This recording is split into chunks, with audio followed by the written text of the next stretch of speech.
something special for everyone, every kid. And here is a reopening day function. We are shifting to a new venue, and I inform you with pleasure, join us. And now I welcome for prayer our small kids, Zaman, Lazin and Adnan.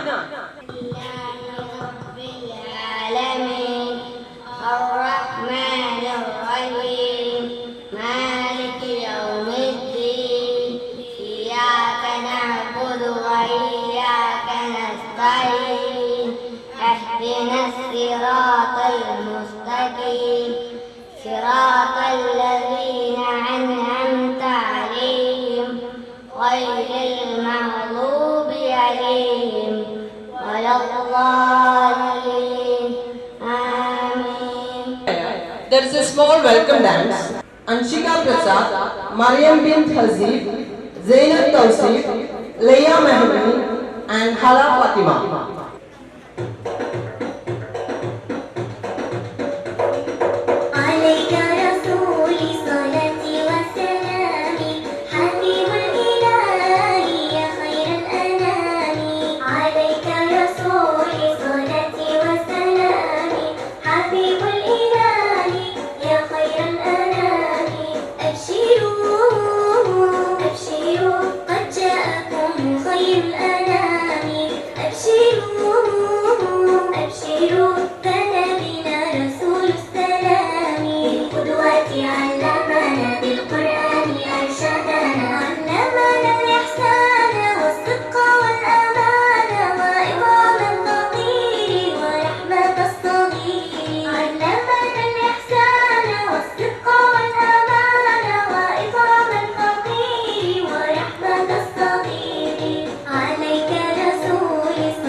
ഏറ്റവും ആദരണീയരായ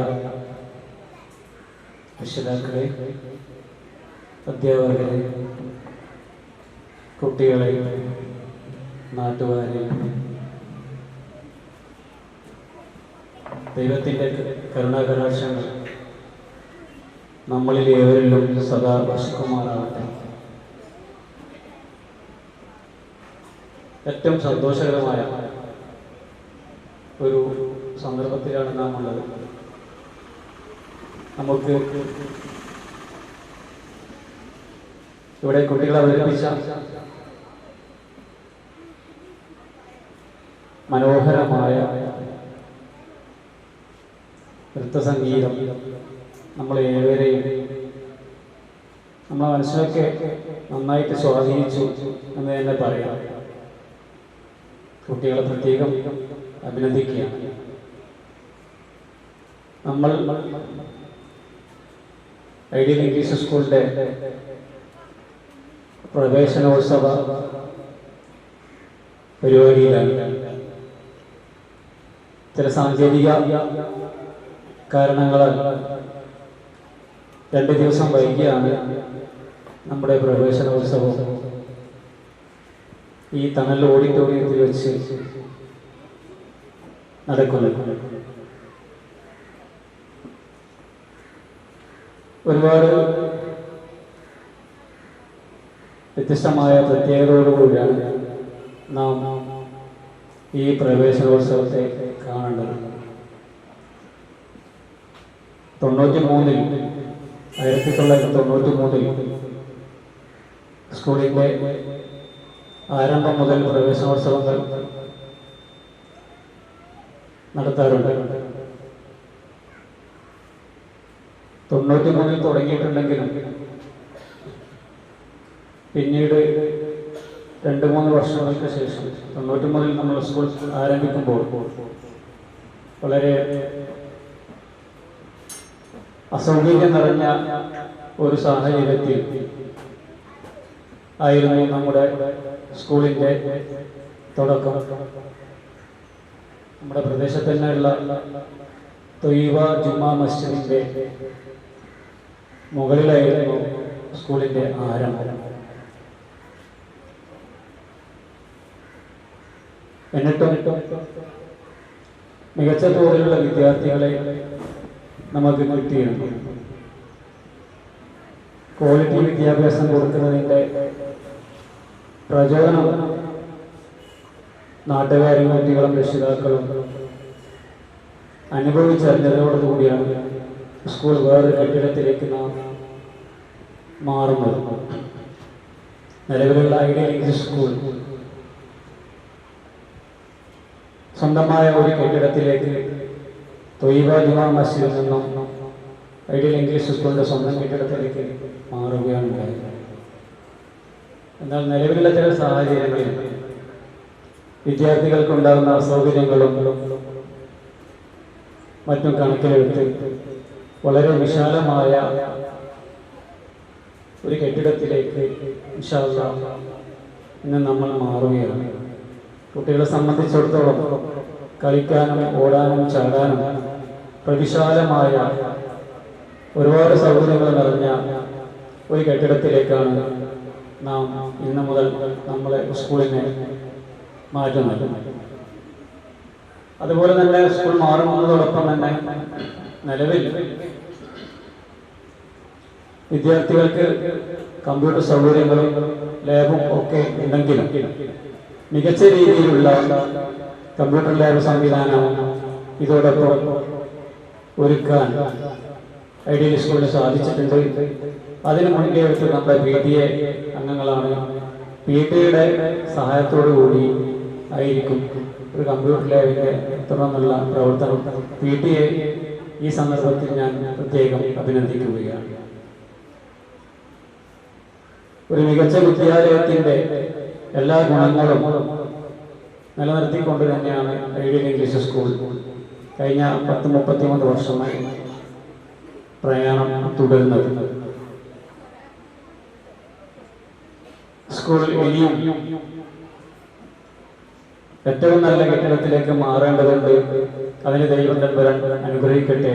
നാട്ടുകാരുടെ രക്ഷിതാക്കളുടെ ഒക്കെ സഹായ സഹകരണങ്ങൾ ഇനിയും നമുക്ക് വേണ്ടതുണ്ട്. തുടർന്നും കിട്ടും എന്ന് തന്നെയാണ് പ്രതീക്ഷിക്കുന്നത്. വൈകിയ വേളയിൽ ഗ്രഹിപ്പിക്കുന്നില്ല.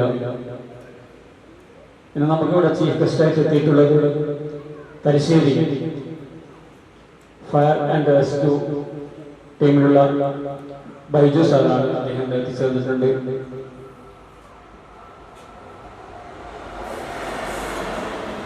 അദ്ദേഹത്തിൻ്റെ നല്ല ഒരു മോട്ടിവേഷൻ ക്ലാസ് കൂടി നിങ്ങൾക്ക് ആസ്വദിക്കാം. അദ്ദേഹത്തെ ഈ സന്ദർഭത്തിൽ ഞാൻ പ്രത്യേകം സ്വാഗതം ചെയ്യുകയാണ്.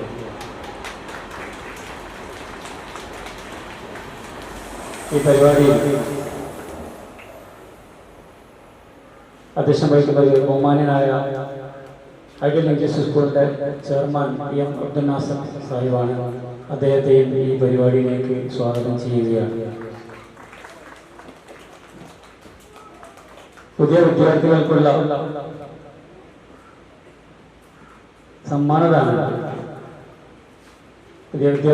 സമ്മാനദാനം നമ്മുടെ ബഹുമാനപ്പെട്ട വാർഡ് മെമ്പർ ഷഹദിയ മദീന നിർവഹിക്കും. ബഹുമാനപ്പെട്ട ഷഹദിയ മദീനയെ ഞാൻ സ്വാഗതം ചെയ്യാം. നമുക്കിവിടെ പുതിയ സിസ്റ്റം ഇൻസ്റ്റാൾ ചെയ്യേണ്ടതുണ്ട്.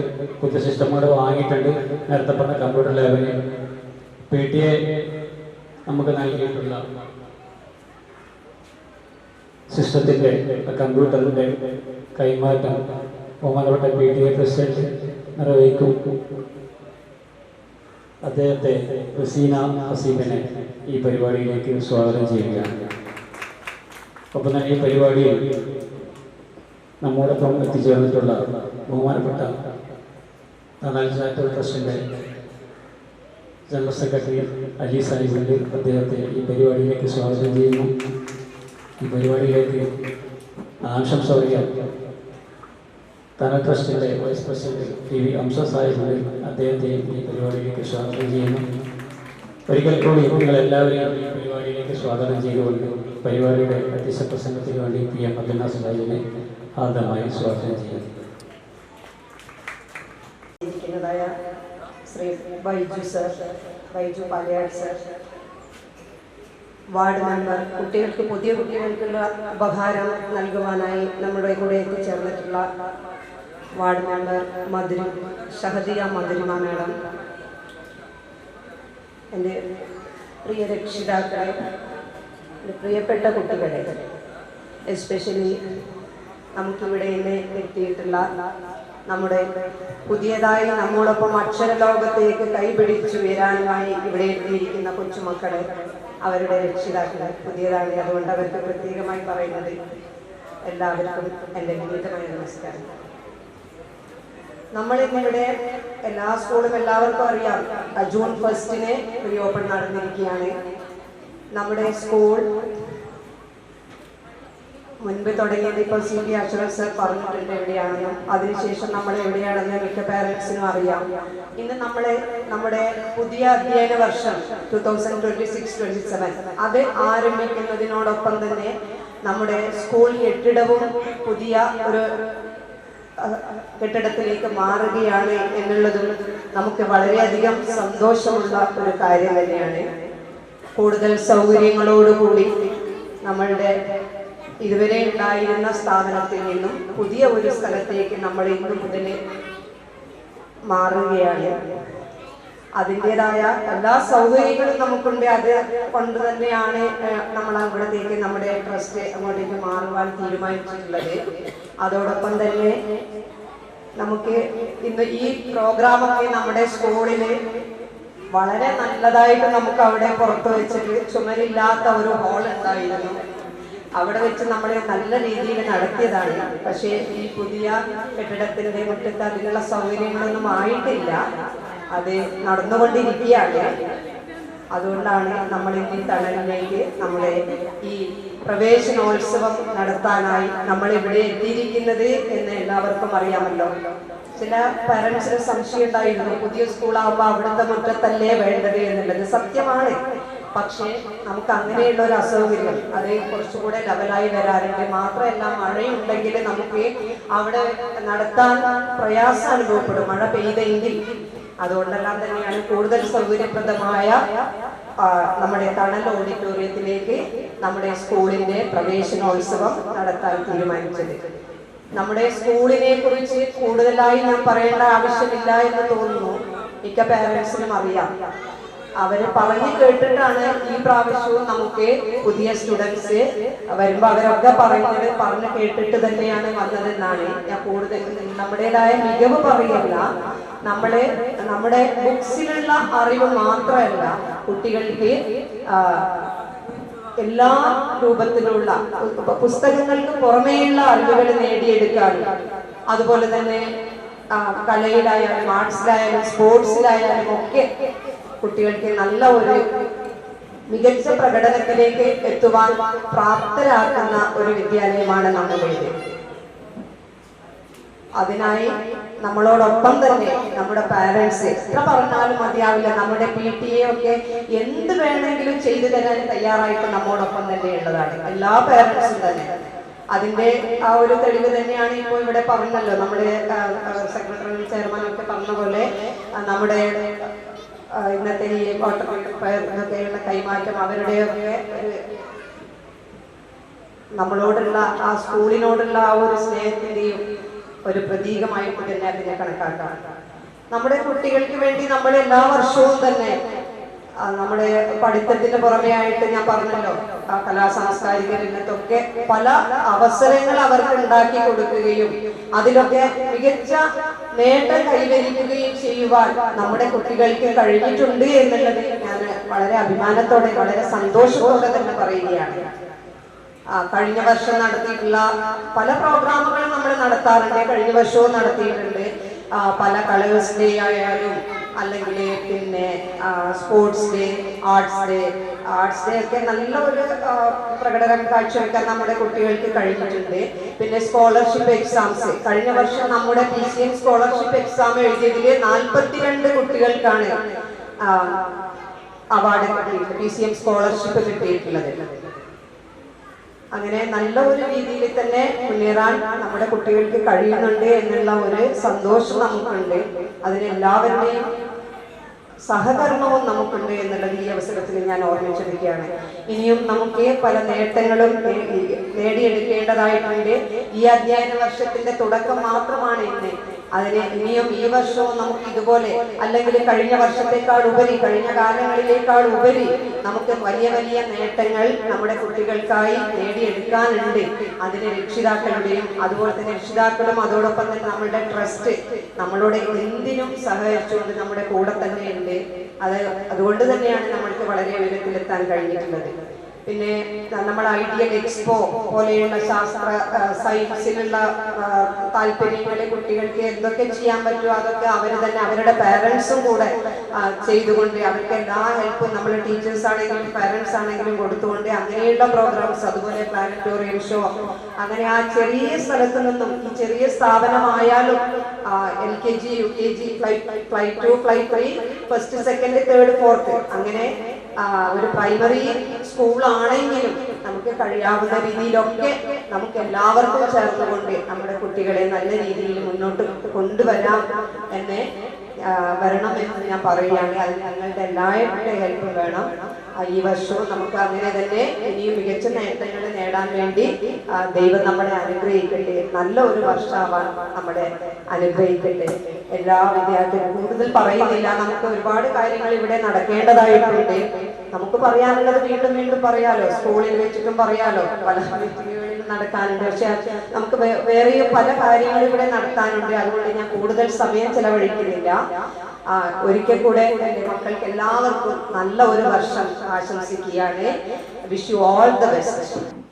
കഴിഞ്ഞ 33 വർഷങ്ങളായി ഈ പ്രദേശത്ത് വളരെ ചെറിയ രീതിയിൽ പ്രവർത്തിച്ചുകൊണ്ടിരിക്കുന്ന എന്നാൽ വളരെ വലിയ റിസൾട്ട് സമൂഹത്തിന് നൽകിക്കൊണ്ടിരിക്കുന്ന ഒരു വിദ്യാഭ്യാസ സ്ഥാപനത്തിൻ്റെ പുതിയ വർഷത്തെ പ്രവേശനോത്സവത്തിലാണ് നമ്മൾ.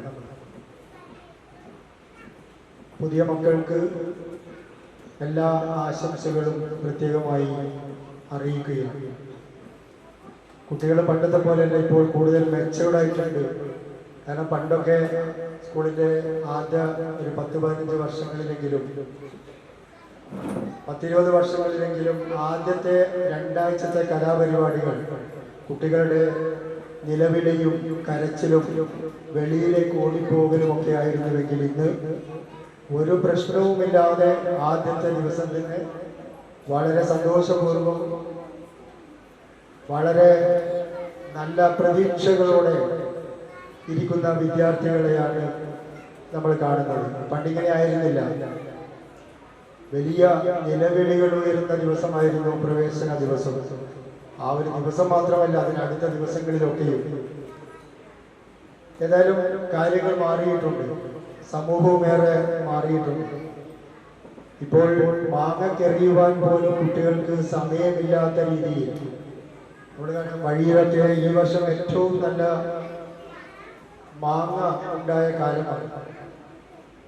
മാവ് പൂത്ത് ഒരുപാട് മാങ്ങ ഉണ്ടായ കാലമാണ്. പക്ഷേ ഒരു മാവിനും ഒരു കുട്ടിയും ഈ അടുത്ത കാലത്ത് കല്ലെറിഞ്ഞിട്ടില്ല. കാരണം കുട്ടികൾക്ക് സമയമില്ല. അതാണ് അതിൻ്റെ ഒരു പ്രശ്നം. അതൊക്കെ ബൈജു സാർ ഇവിടെ വളരെ നല്ല രീതിയിൽ നമുക്ക് പറഞ്ഞു തരും ഞാൻ പ്രതീക്ഷിക്കുന്നു. ഇപ്പോൾ ഐഡിയൽ എഡ്യൂക്കേഷൻ ആൻഡ് ചാരിറ്റബിൾ ട്രസ്റ്റിനെ സംബന്ധിച്ചിടത്തോളം, ഫൗണ്ടേഷൻ ട്രസ്റ്റിനെ സംബന്ധിച്ചിടത്തോളം ഒരു വിദ്യാഭ്യാസ സ്ഥാപനം നടത്തുക എന്നത് ഒരു ദൗത്യമായിട്ട് ആണ് നമ്മളിതിനെ കാണുന്നത്.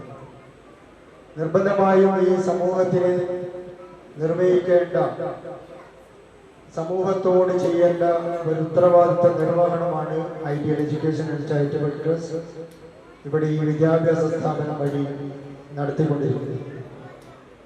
ഇതുവഴി ഏതെങ്കിലും തരത്തിലുള്ള സാമ്പത്തിക നേട്ടങ്ങളോ അല്ലെങ്കിൽ മറ്റെന്തെങ്കിലും തരത്തിലുള്ള വ്യക്തിഗത നേട്ടങ്ങളോ സംഘടനാപരമായ നേട്ടങ്ങളോ ഒന്നും തന്നെ ഈ വിദ്യാഭ്യാസ സ്ഥാപനം നടത്തുന്നത് വഴി ideal education and charitable foundation trust അതിന്റെ ഭാരവാഹികൾ, പ്രവർത്തകർ പ്രതീക്ഷിക്കുന്നില്ല, ആഗ്രഹിക്കുന്നില്ല. മറിച്ച് ഇവിടെ പഠിച്ച് പുറത്തു പോകുന്ന, 6 വർഷം ഇവിടെ പഠിച്ച് പുറത്തു പോകുന്ന, വളരെ ചെറിയ പ്രായത്തിൽ തന്നെ നമ്മളെ വിട്ടുപോകുന്ന ഈ വിദ്യാലയം വിട്ടുപോകുന്ന വിദ്യാർത്ഥികൾ അവര് ജീവിതം മുഴുവനും, വിദ്യാഭ്യാസ ജീവിതം മാത്രമല്ല ജീവിതകാലം മുഴുവനും വ്യതിരിക്തരായ, ആർക്കും സന്തോഷം നൽകുന്ന, സമൂഹത്തിനും വീടിനും നാടിനും പരിസരത്തുമൊക്കെ നല്ല നന്മകൾ പ്രസരിപ്പിക്കുന്ന നല്ല മനുഷ്യരായി ഒരു കൂട്ടം ആളുകളെ വളർത്തിയെടുക്കുക എന്ന മഹത്തായ ലക്ഷ്യമാണ് ideal education and charitable foundation trust ലക്ഷ്യം വെക്കുന്നത്. എനിക്ക് ഉറപ്പിച്ച് പറയുവാൻ കഴിയും, കഴിഞ്ഞ 33 വർഷവും അതിൽ നിന്ന് അണുവിട വ്യതിചലിക്കുവാൻ സ്ഥാപനത്തിന്റെ മാനേജ്മെന്റോ അല്ലെങ്കിൽ അതിന്റെ തന്നെ ഭാഗമായ അധ്യാപകരോ ശ്രമിച്ചിട്ടില്ല. എപ്പോഴും ഏറ്റവും മികച്ച പ്രൊഡക്റ്റ്, 4ാം ക്ലാസ്സിൽ നിന്ന് പുറത്തു പോകുന്നവർ 5-ലെത്തുമ്പോൾ വലിയ കൂറ്റൻ ബിൽഡിങ്ങുകളും ആയിരക്കണക്കിന് കുട്ടികളും പഠിക്കുന്ന വിദ്യാലയങ്ങളിൽ എത്തുമ്പോൾ ഐഡിയലിലെ വിദ്യാർത്ഥികൾ എന്ന ഒരു പ്രത്യേകത നിലനിർത്തുവാൻ നമ്മുടെ മക്കൾക്ക് സാധിക്കുന്നുണ്ട് എന്നതാണ് ഏറെ അഭിമാനകരമായ കാര്യം. വലിയ ക്ലാസ് മുറികളിൽ എത്തുമ്പോൾ, വലിയ വിദ്യാർത്ഥി കൂട്ടങ്ങളെ കാണുമ്പോഴൊക്കെ ഈ കുട്ടി ഏതാണ് എന്ന് ചോദിക്കും വിധം പ്രത്യേകതയുള്ള കുട്ടികളായി മാറി നിൽക്കുവാൻ, വളരുവാൻ, പൊതു സമൂഹത്തിന് ഗുണം ചെയ്യുവാൻ ഒക്കെ നമ്മുടെ കഴിഞ്ഞുപോയ കാലങ്ങളിലൊക്കെയുള്ള വിദ്യാർത്ഥികൾക്ക് സാധിച്ചിട്ടുണ്ട്, ഇന്നും സാധിച്ചുകൊണ്ടിരിക്കുന്നുണ്ട്. പല സ്കൂളുകളിലും നമുക്കറിയാം, 5ാം ക്ലാസ്സിൽ പ്രവേശനം ലഭിക്കണമെങ്കിൽ പ്രവേശന പരീക്ഷകൾ നടത്താറുണ്ട്. ആ പരീക്ഷകളെ അഭിമുഖീകരിച്ചിട്ടാണ് ആ കുട്ടികൾ വലിയ വിദ്യാലയങ്ങളിൽ ചേരുന്നത്. പക്ഷേ അങ്ങനെ നടക്കുന്ന പരീക്ഷകൾ നടക്കുന്ന വിദ്യാലയങ്ങളിലൊക്കെയും നമ്മുടെ കുട്ടികൾ അവിടെ അപ്പിയർ ചെയ്തിട്ടുണ്ടെങ്കിൽ ആ പ്രവേശന പരീക്ഷകളിൽ ഏറ്റവും മികച്ച മാർക്ക് നേടിയ മികച്ചവരായി മാറുവാൻ ഐഡിയലിന്റെ ഇതുവരെയുള്ള വിദ്യാർത്ഥികൾക്ക് സാധിച്ചു. അതുപോലെ തന്നെ ഐഡിയൽ വിദ്യാർത്ഥികൾ ഇന്ന് ലോകത്തിന്റെ വിവിധ ഭാഗങ്ങളിൽ, ഐഡിയലിന്റെ പൂർവ്വ വിദ്യാർത്ഥികൾ ഇന്ന് ലോകത്തിന്റെ വിവിധ ഭാഗങ്ങളിൽ വ്യത്യസ്തമായ സേവന മേഖലകളിൽ, വ്യത്യസ്തമായ ജോലി തലങ്ങളിൽ ഒക്കെ പ്രവർത്തിച്ചുകൊണ്ടിരിക്കുന്നുണ്ട്. എന്നാൽ അവർ കേവലം ജോലിയും അവരുടെ കുടുംബവും മാത്രമല്ല നോക്കുന്നത്. അവരിൽ മിക്കവരും സാമൂഹ്യ ബോധമുള്ളവരായി, ഈ നാട്ടിൽ നടക്കുന്ന സേവന പ്രവർത്തനങ്ങളെ സപ്പോർട്ട് ചെയ്യുന്നവരായി, ഈ നാട്ടിൽ നടക്കുന്ന നന്മകളോടൊപ്പം ചേർന്ന് നിൽക്കുന്നവരായി, പല ഇടങ്ങളിലും പല നന്മകൾക്കും നേതൃത്വം നൽകുന്നവരായി ഐഡിയലിന്റെ കഴിഞ്ഞ കാലത്തെ തലമുറ ഈ ലോകത്തിന്റെ എല്ലാ ഭാഗങ്ങളിലും ഉണ്ട് എന്നത് തീർത്തും അഭിമാനകരമായ നേട്ടമാണ്. അതിന്റെ ആ അഭിമാനത്തിന്റെ വലിയൊരു പങ്കും ഞാൻ ഇവിടുത്തെ സ്റ്റാഫ് അംഗങ്ങൾക്ക്, പ്രിൻസിപ്പാളിന്റെ നേതൃത്വത്തിലുള്ള സ്റ്റാഫ് അംഗങ്ങൾക്ക് നൽകുകയാണ്. ഒട്ടേറെ ഈ പ്രദേശത്ത് തന്നെ തണലുൾപ്പെടെ, അതുപോലെ തന്നെ മറ്റ് ഒട്ടേറെ സേവന സംഘങ്ങളിൽ നേതൃത്വം നൽകുന്ന, ധാർമ്മിക രംഗങ്ങളിൽ, വിദ്യാഭ്യാസ രംഗങ്ങളിലൊക്കെ പ്രവർത്തിച്ചുകൊണ്ടിരിക്കുന്ന അനവധി പൂർവ്വ വിദ്യാർത്ഥികൾ ഐഡിയലിലുണ്ട്. അവരുടെ കൂടെ സഹായം ഇപ്പോഴും നമ്മുടെ സ്ഥാപനത്തിലും മറ്റും ലഭിച്ചുകൊണ്ടിരിക്കുന്നുണ്ട്. ഞാൻ അവരെയൊക്കെയും നന്ദിപൂർവ്വം അഭിമാനപൂർവ്വം ഓർമ്മിക്കുകയാണ്. 2-3 വ്യക്തികളെ കൂടി ഓർമ്മിച്ചുകൊണ്ട് അനുസ്മരിച്ചുകൊണ്ട് ഞാൻ എൻ്റെ വാക്കുകൾ ഉപസംഹരിക്കും. TM Mammootty Sahib, ideal educational charitable ട്രസ്റ്റിന്റെ ആദ്യത്തെ 25 വർഷത്തെ ചെയർമാൻ, അതിന്റെ സ്ഥാപക ചെയർമാൻ, 25 വർഷം ഈ സ്ഥാപനത്തിന് നേതൃത്വം നൽകിയ, നിസ്വാർത്ഥമായി നേതൃത്വം നൽകിയ ഐഡിയൽ എഡ്യൂക്കേഷണൽ ചാരിറ്റബിൾ ട്രസ്റ്റിന്റെ ആദരണീയനായ ചെയർമാൻ TM മമ്മൂട്ടി സാഹിബിനെ സ്മരിക്കാതെ നമുക്കിവിടെ കടന്നു പോകാനാവില്ല. അദ്ദേഹത്തിന്റെ സേവനങ്ങൾ പടച്ചവൻ സ്വീകരിക്കട്ടെ എന്ന് ഓർമ്മിക്കുകയാണ്. അദ്ദേഹത്തിന്റെ കുടുംബം ഇന്നും ഈ സ്ഥാപനത്തോടും ഈ നാട്ടിലെ നന്മകളോടും ഒപ്പമുണ്ട് എന്നത് തീർത്തും സന്തോഷകരമാണ്. അതുപോലെ തന്നെ ഈ സ്ഥാപനത്തിലെ ടീച്ചിങ് സ്റ്റാഫിനെ തിരഞ്ഞെടുക്കുന്നതിൽ എല്ലാ കാലവും നമ്മളെ ഏറെ സഹായിച്ച പ്രൊഫസർ AP ഇബ്രാഹിം കുട്ടി സാഹിബ്, നമുക്കറിയാം, ഏറെ പ്രശസ്തനായ വിദ്യാഭ്യാസ പ്രവർത്തകൻ, മടപ്പള്ളി ഗവൺമെന്റ് കോളേജിന്റെ പ്രിൻസിപ്പളായിരുന്ന, ഗവൺമെന്റ് കോളേജിൽ സേവനമനുഷ്ഠിച്ചിരുന്ന, ഒട്ടേറെ വിലപ്പെട്ട ഗ്രന്ഥങ്ങൾ കേരളത്തിൽ കൈരളിക്ക് സംഭാവന നൽകിയ, അതുപോലെ തന്നെ വിദ്യാഭ്യാസ മേഖലയിൽ ഒട്ടേറെ പ്രവർത്തനങ്ങൾ നടത്തിയ, നേതൃത്വം നൽകിയ പ്രൊഫസർ AP ഇബ്രാഹിം കുട്ടി സാഹിബാണ് നീണ്ട വർഷങ്ങൾ നമ്മുടെ സ്റ്റാഫ് അംഗങ്ങളെ ഇന്റർവ്യൂ ചെയ്യുവാൻ വേണ്ടി, തെരഞ്ഞെടുക്കുവാൻ വേണ്ടി നമ്മളെ സഹായിച്ചുകൊണ്ടിരുന്നത്. അദ്ദേഹം നമ്മളോടൊപ്പമില്ല. അതുപോലെ തന്നെ നീണ്ട വർഷങ്ങൾ നമ്മുടെ പ്രിൻസിപ്പളായി സേവനമനുഷ്ഠിച്ച ആദം മാഷ് എന്ന പേരിൽ 4 അക്ഷരത്തിൽ കേരളം മുഴുവൻ അറിയപ്പെടുന്ന എഴുത്തുകാരൻ, ബാലസാഹിത്യകാരൻ, അദ്ദേഹം നീണ്ട വർഷങ്ങൾ നമ്മളോടൊപ്പം പ്രിൻസിപ്പളായി ഉണ്ടായിരുന്നു. കണ്ണൂർ സ്വദേശിയാണ് അദ്ദേഹം. ഒരു 5 വർഷങ്ങൾക്ക് മുമ്പാണ് അദ്ദേഹം വിട പറഞ്ഞത്. അതുപോലെ തന്നെ പ്രൊഫസർ AP അബ്ദുറഹീം സാഹിബ്, ഇങ്ങനെ തുടങ്ങി തണലിന്റെ മുന്നോട്ടുള്ള പ്രയാണത്തിൽ സേവനമനുഷ്ഠിച്ച, സഹകരിച്ച ഒട്ടേറെ നല്ല മനുഷ്യരുണ്ട്. ഇവിടെ നിന്ന് മറ്റ് സ്ഥാപനങ്ങളിലേക്ക് വിട ചൊല്ലിപ്പോയ അധ്യാപകരും അധ്യാപികമാരുമുണ്ട്, പ്രിൻസിപ്പൽമാരുണ്ട്. അവരെയൊക്കെയും ഞാൻ നന്ദിപൂർവ്വം സ്മരിക്കുകയാണ്. അവരുടെയൊക്കെ സേവനങ്ങൾ സ്വീകരിക്കട്ടെ എന്ന് പ്രാർത്ഥിക്കുകയാണ്. ഇപ്പോൾ നമ്മുടെ ഈ ടീം ഐഡിയൽ സ്റ്റാഫ് അംഗങ്ങൾ, അത് അവരെ കുറിച്ച് കൂടി പറയാതെ എന്റെ വാക്കുകൾ അവസാനിപ്പിക്കാൻ എനിക്കാവില്ല. ആദരണീയായ പ്രിൻസിപ്പൽ B ശ്രീജൻ ടീച്ചറുടെ നേതൃത്വത്തിൽ ഉള്ള മുഴുവൻ അധ്യാപികമാരും ഏറ്റവും ഡെഡിക്കേറ്റഡ് ആണ് ഈ സ്ഥാപനത്തിന് വേണ്ടി. അവരുടെ അങ്ങേയറ്റത്തെ പരിശ്രമം നൽകിക്കൊണ്ടാണ് ഈ സ്ഥാപനത്തെ മുന്നോട്ട് കൊണ്ടുപോയിക്കൊണ്ടിരിക്കുന്നത്. അവരുടെ സമയവും അവരുടെ ചിന്തയും അവരുടെ അറിവും എല്ലാ കാര്യങ്ങളും സ്കൂളിന് വേണ്ടി പൂർണ്ണമായി മാറ്റിവെച്ച, അവരുടെ ജീവിതം തന്നെ സ്കൂളിന് വേണ്ടി മാറ്റിവെച്ചവരാണ് നമ്മുടെ ടീം അംഗങ്ങൾ എന്ന് വളരെ നന്ദിപൂർവ്വം സ്മരിക്കുകയാണ്. അവരാണ് ഈ സ്ഥാപനത്തെ ഈ തരത്തിൽ ഉത്തരോത്തരം ഉയർത്തിക്കൊണ്ടുപോകുന്നത്. അവർക്കെല്ലാവർക്കും ഐഡിയൽ എഡ്യൂക്കേഷണൽ ചാരിറ്റബിൾ ട്രസ്റ്റിന്റെ ചെയർമാൻ എന്ന നിലയിൽ കൃത്യമായ നന്ദി ഈ അവസരത്തിൽ രേഖപ്പെടുത്തുകയാണ്. ഞാൻ ദീർഘിപ്പിക്കുന്നില്ല, അടുത്ത ചടങ്ങിലേക്ക് കിടക്കുകയാണ്. ആദ്യമായി നമ്മുടെ പുതിയ ഈ വർഷം അഡ്മിഷൻ നേടിയ വിദ്യാർത്ഥികൾക്കുള്ള ഐഡിയൽ സ്റ്റാഫ് അംഗങ്ങളുടെ ഉപഹാര സമർപ്പണമാണ് അത് നിർവഹിക്കുന്നത്. ആദരണീയരായ നമ്മുടെ നെമാഹി പഞ്ചായത്ത് നമ്മുടെ വാർഡ് മെമ്പർ ഷഹദിയ മദരിമയാണ്. അവരെ വളരെ ആദരപൂർവ്വം 2 വാക്ക് സംസാരിക്കാനും അതിനുശേഷം കുട്ടികൾക്കുള്ള ഉപഹാരം കൈമാറാനും വളരെ ആദരപൂർവ്വം ക്ഷണിക്കും. സ്കൂൾ 2 ദിവസം മുന്നേ പ്രവേശനോത്സവം കുറേ സ്കൂളിലൊക്കെ കഴിഞ്ഞു. ഇത് 2 ദിവസം കഴിഞ്ഞതിനാൽ എനിക്ക് ഈ ഒരു പരിപാടിയിൽ പങ്കെടുക്കാൻ സാധിച്ചു. അതുമായി ഞാൻ അള്ളാഹുവിന്റെ സ്തുതിക്കുന്നു, അൽഹംദുലില്ലാഹ്. 33 വർഷ കാലത്തിലേറെയായി ഈ സ്കൂൾ ഇവിടെ നിലനിൽക്കുന്നു.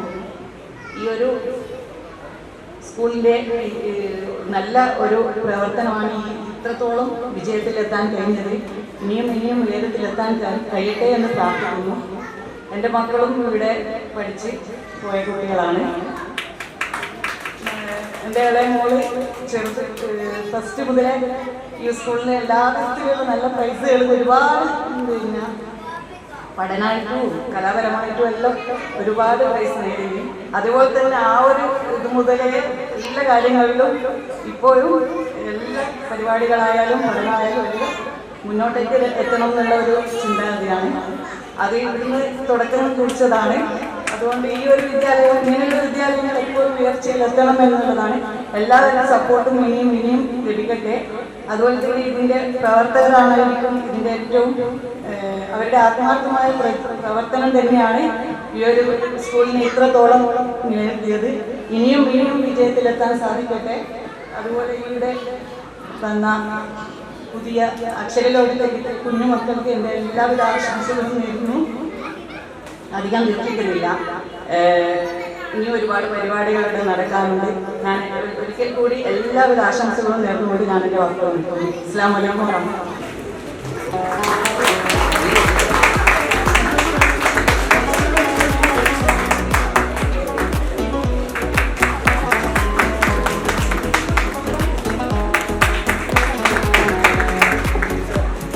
Dua Mehak,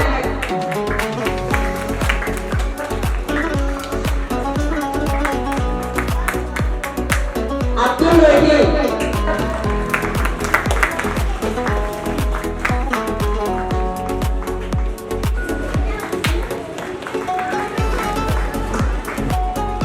Hazlin,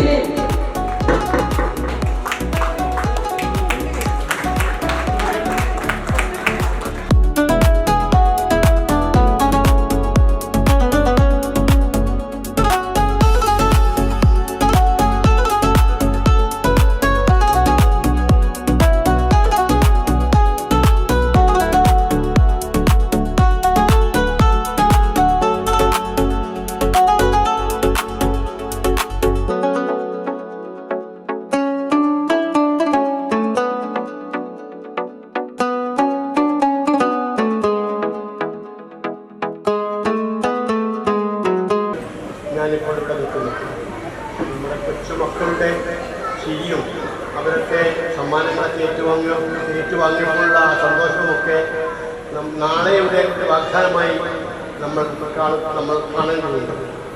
പ്രിയപ്പെട്ട രക്ഷിതാക്കളെ, അധ്യാപകരെ, വിദ്യാർത്ഥികളെ, ഒരു സ്കൂളിൻ്റെ ചരിത്രം, ഇതിൻ്റെ ഏകദേശമുള്ള കഴിഞ്ഞുപോയ കാലത്തെ ചരിത്രമൊക്കെ CP അഷ്റഫും നമ്മുടെ ചെയർമാനും പറഞ്ഞു കഴിഞ്ഞു. വളരെ നല്ല നിലയിൽ നടന്നുകൊണ്ടിരിക്കുന്ന ഒരു വിദ്യാലയമാണിത്. ഒരുപാട് മക്കൾക്ക് അറിവ് നൽകിയ, വിദേശത്തിൽ തന്നെ അഭിമാനിക്കാവുന്ന വിധത്തിലുള്ള ഒരു വിദ്യാലയമാണിത്. ഇനിയും ഏറ്റവും നല്ല ഉയർച്ചയിൽ ഈ വിദ്യാലയം എത്തട്ടെ എന്ന് പ്രാർത്ഥിക്കുന്നു. സർവശക്തനായ റബ്ബ് അതിനെല്ലാ അനുഗ്രഹം നൽകട്ടെ എന്ന് ആശംസിച്ചുകൊണ്ടും എല്ലാ ആശംസകളും നിർത്തുന്നു. അടുത്തതായി നമ്മുടെ ഈ പരിപാടിയിലെ ഏറ്റവും മുഖ്യ ഇനം രക്ഷിതാക്കൾക്കും വിദ്യാർത്ഥികൾക്കുമുള്ള ക്ലാസ് അത് നിർവഹിക്കുന്നത് Thalassery fire and rescue officer Baiju Palayad അവരുടെയാണ്.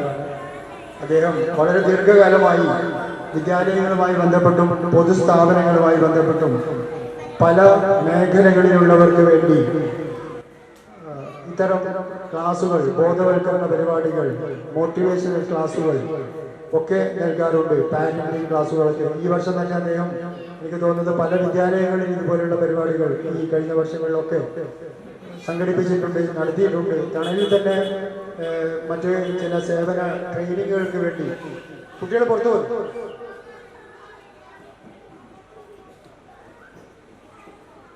വേണ്ടി അദ്ദേഹം ഇവിടെ ക്ലാസ്സുകൾ നടത്തിയിട്ടുണ്ട്. അദ്ദേഹത്തിൻ്റെ സേവനം തീർച്ചയായും വളരെ വിലപ്പെട്ടതാണ്.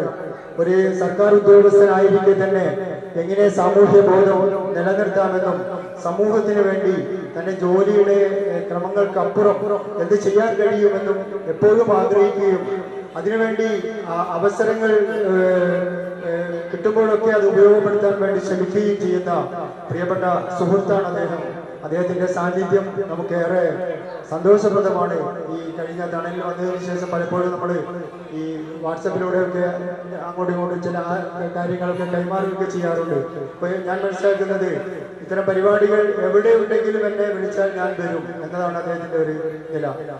കാരണം അദ്ദേഹത്തിൻ്റെ മനസ്സിലുള്ള നന്മ അത് സമൂഹത്തിന് പകർന്നു കൊടുക്കുന്നതിൽ അദ്ദേഹം സദാ ജാഗരൂകനാണ്. ഫയർ സർവീസിനെ കുറിച്ച് നമുക്കറിയാം. പണ്ടൊക്കെ ഫയർ സർവീസ് എന്നാണ് പറയാറ്. നമ്മുടെ ചെറുപ്പത്തിൽ ഫയർ സർവീസ് എന്ന് പറഞ്ഞാൽ നമ്മളൊക്കെ മനസ്സിലാക്കിയിരുന്നത് തീ പിടിച്ചാൽ കെടുത്തുന്ന ഒരു സംവിധാനം മാത്രമാണ് എന്നാണ്. ഇന്ന് ഡിപ്പാർട്ട്മെന്റിന്റെ പേര് ഒരുപക്ഷെ ഫയർ ആൻഡ് റെസ്ക്യൂ അല്ലേ, ഫയർ ആൻഡ് റെസ്ക്യൂ എന്ന് മാറ്റിയിട്ടുണ്ട്.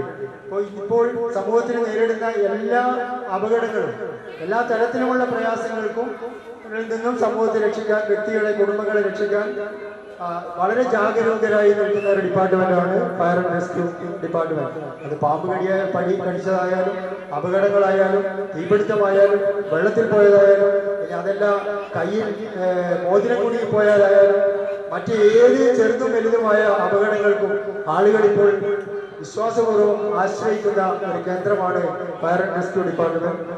അതിൻ്റെ തലശ്ശേരിയിലെ ഓഫീസറെ നമുക്ക് ഈ ഒരു വിഷയത്തിൽ കിട്ടിയതിൽ സന്തോഷമുണ്ട്. അദ്ദേഹത്തെ വളരെ ആദരപൂർവ്വം ഈ മോട്ടിവേഷണൽ സ്പീച്ചിന് വേണ്ടി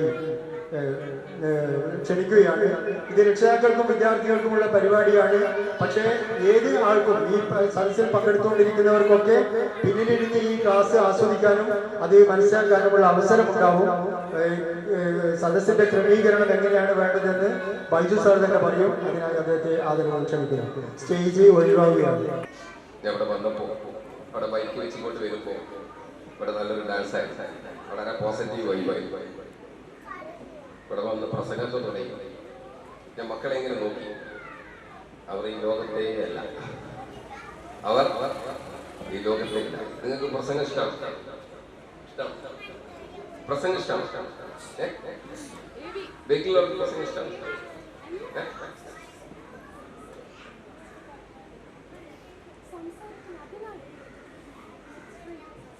പ്രസംഗം ഇഷ്ടമാണ്? ചോദ്യത്തിന് ഉത്തരവില്ലേ? ആണോ അല്ല? അല്ല.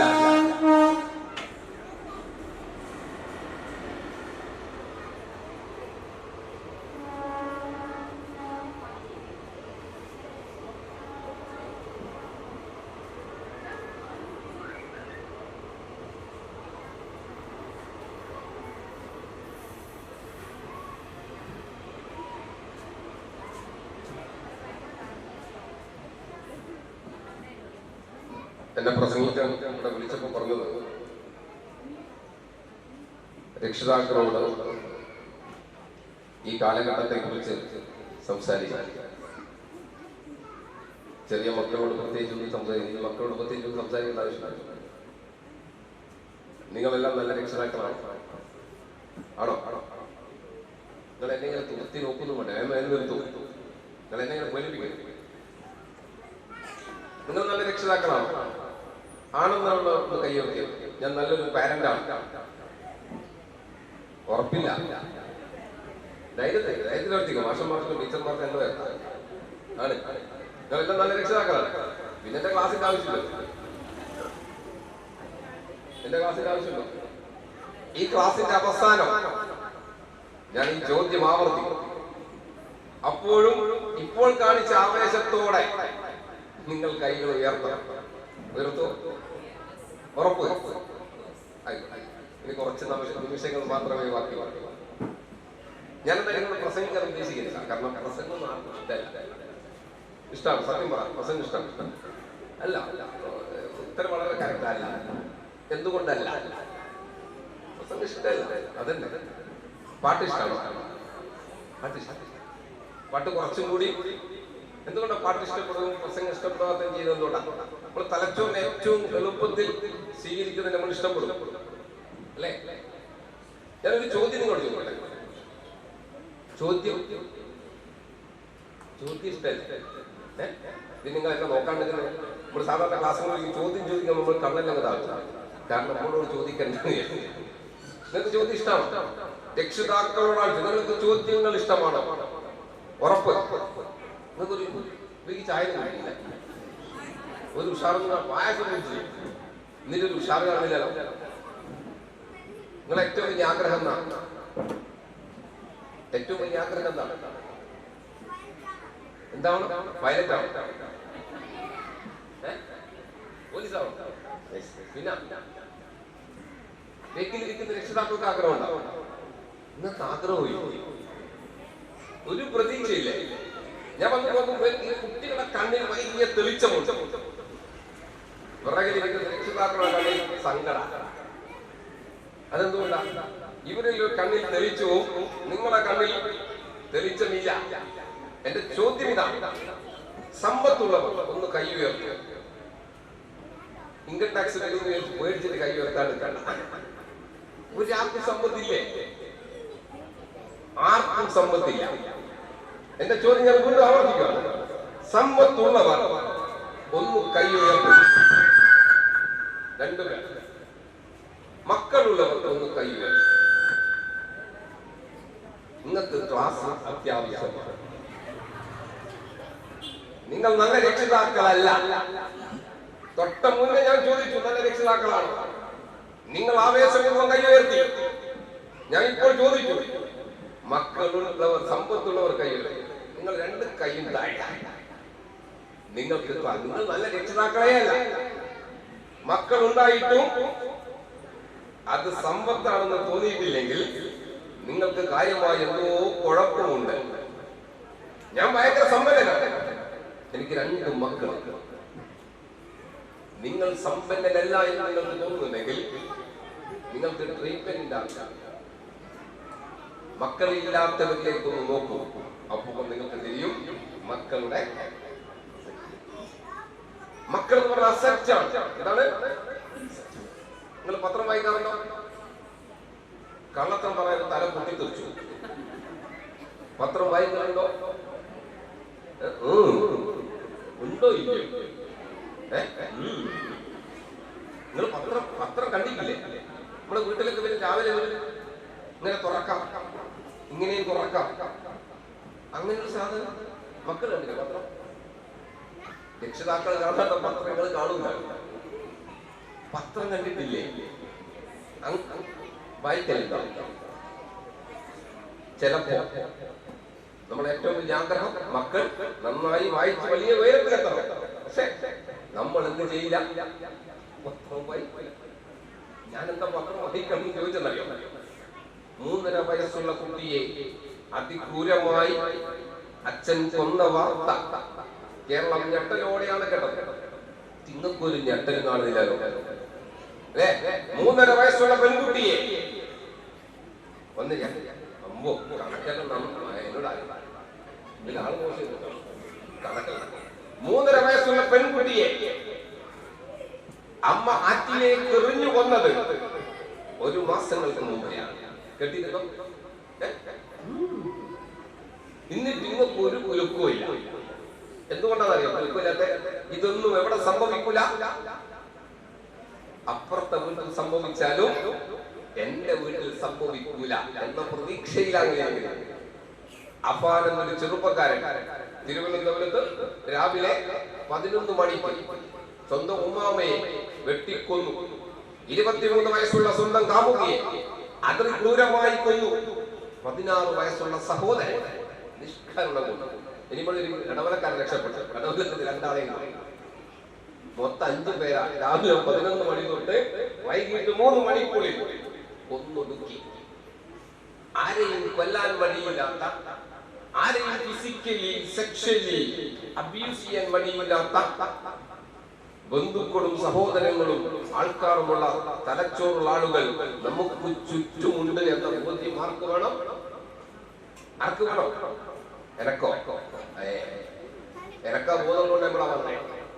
ഈ ബോധം ആർക്ക് വേണം? നമുക്ക് വേണം. ആ ബോധം നിങ്ങൾക്കുണ്ടോ? ഇങ്ങനെ ഉണ്ടോ? മലയാളത്തിലെ പ്രിയപ്പെട്ട കവിയുണ്ട് മുരുകൻ കാട്ടാക്കട. കേട്ടിരുന്നോ? അദ്ദേഹത്തിന്റെ അതിമനോഹരമായ കവിതയുണ്ട് നെല്ലിക്ക. നന്മകൾക്കു നിറം കെടുന്നൊരു കാലമെന്നുണ്ണി, തിന്മകൾക്കു നിറച്ചു വന്ന ചന്തമെന്നുണ്ണി, ചന്തമെന്നുണ്ണി. നന്മകൾക്ക് ചന്തമില്ലാത്ത, തിന്മകൾക്ക് നിറച്ചു പറഞ്ഞ ചന്തമുള്ള ഒരു ലോകത്താണ് ആര് ജീവിക്കുന്നത്? നമ്മളെല്ലാരും ആ ലോകത്തുനിന്ന് വേണം ആരെ കൈപിടിച്ചുയർത്തുവാൻ? മക്കളെ. ഇതിന് ആർക്ക് ബോധം വേണം? നിങ്ങൾക്ക് ബോധമുണ്ടോ? എന്നിട്ടുണ്ട് പറഞ്ഞേ. നിങ്ങൾക്ക് ഒരു ബോധവും ഇല്ല. ബോധമുണ്ടായിരുന്നെങ്കിൽ ഈ നാട്ടിൽ കുട്ടികൾ ഫിസിക്കലി സെക്ഷലി അബ്യൂസ് ചെയ്യപ്പെടില്ല. ഇന്ത്യയിലെ ഏറ്റവും സാക്ഷരതയുള്ള ഭൂമിയാണ് കേരളം. എന്നിട്ടെന്താ സ്ഥിതി? മകനെ പേടിച്ച് അകത്ത് കിടന്നുറങ്ങുവാൻ പേടിക്കുന്ന ഉമ്മമാറുള്ള നാടായി കേരളം മാറിയിരിക്കുന്നു അല്ലേ? മാറിയിട്ടില്ലേ? എന്തുകൊണ്ടാണ് ഇങ്ങനെ സംഭവിക്കുന്നത്? ഇന്ത്യയുടെ പ്രഥമ പ്രധാനമന്ത്രിയുടെ പേരെന്താ? മക്കളെ, ഇന്ത്യയുടെ പ്രഥമ പ്രധാനമന്ത്രിയുടെ പേര് മോദിയോ? ഞാൻ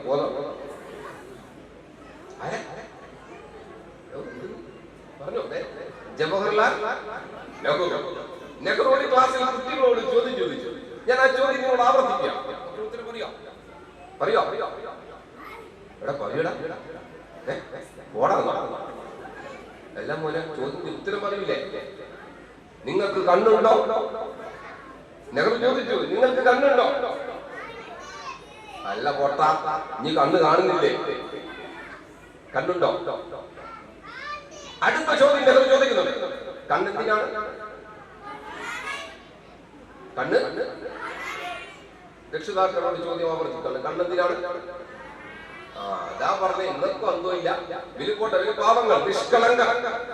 നെഹ്റു തിരുത്തി കൊടുക്കുന്നു, കണ്ണ് കാണാനല്ല. അല്ല പറയാ, കണ്ണ് കാണാനല്ല, പിന്നെന്തിനാ? സ്നേഹിക്കണം. ഭയങ്കര.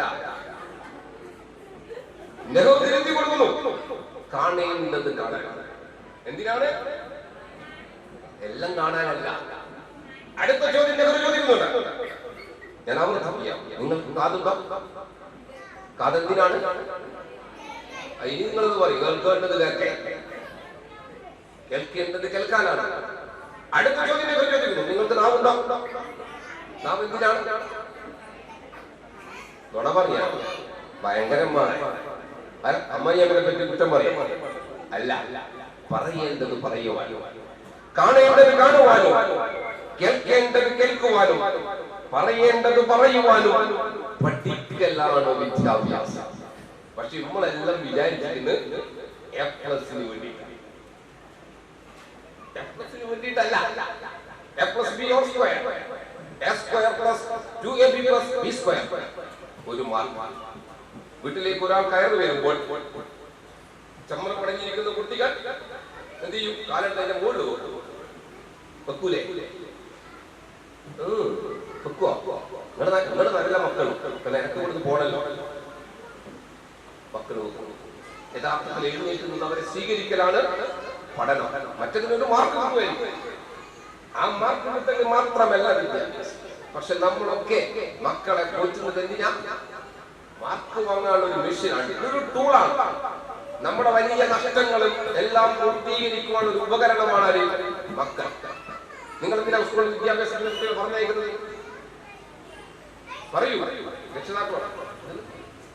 എന്താ പോലെ ദുബായ് പോയിട്ട് വലിയ ആളാണ് പറഞ്ഞു, കൈ വലിയ ആളാണോ? അതിനെവിടെ പോണോ? ദുബായ്. ദുബായ് വെറുതെ പോയാൽ പറ്റുമോ? അതിനുള്ള കഴിവും മാർജവുമാണ് അല്ലേ? ഈ കാലഘട്ടത്തിന്റെ അപകടങ്ങൾക്കും സാധ്യതകൾക്കും അനുസരിച്ചാണ് നമ്മൾ മക്കളെ വളർത്തുന്നത്. ആണോ? അല്ല, നിങ്ങൾ രക്ഷിതാക്കളെ അന്തം വിട്ടിരിക്കുന്നു. നിങ്ങൾ ഈ ഉത്തരം പറഞ്ഞില്ല, എല്ലാവരും മുന്നിൽ കൊണ്ടുപോയിരിക്കും. ഉത്തരം പറയോ അല്ലെ മുന്നിലിരിക്കുന്നോ? പറയാ, മുന്നിൽ എന്നാലും മുന്നിലിരിക്കില്ല. മക്കൾ മുന്നിലെത്തണം, എന്നാൽ നമ്മൾ മുന്നിലിരിക്കില്ല. മക്കൾ പത്രം വായിക്കണം, നമ്മൾ വായിക്കില്ല. മക്കൾ മൊബൈൽ ഫോൺ ഉപയോഗിക്കരുത്, നമുക്ക് ഉപയോഗിക്കും. മക്കൾ നന്നാണല്ലോ ഏറ്റവും നല്ല വഴിയെന്ന്. നിങ്ങൾ എല്ലാവരും ഇങ്ങനെ കൈ ഉയർത്തിയാണ് ചൂണ്ടുവര. മക്കൾ കാണുന്നില്ല, നിങ്ങൾ ഉയർത്തി ചൂണ്ടുവരല്ലേ?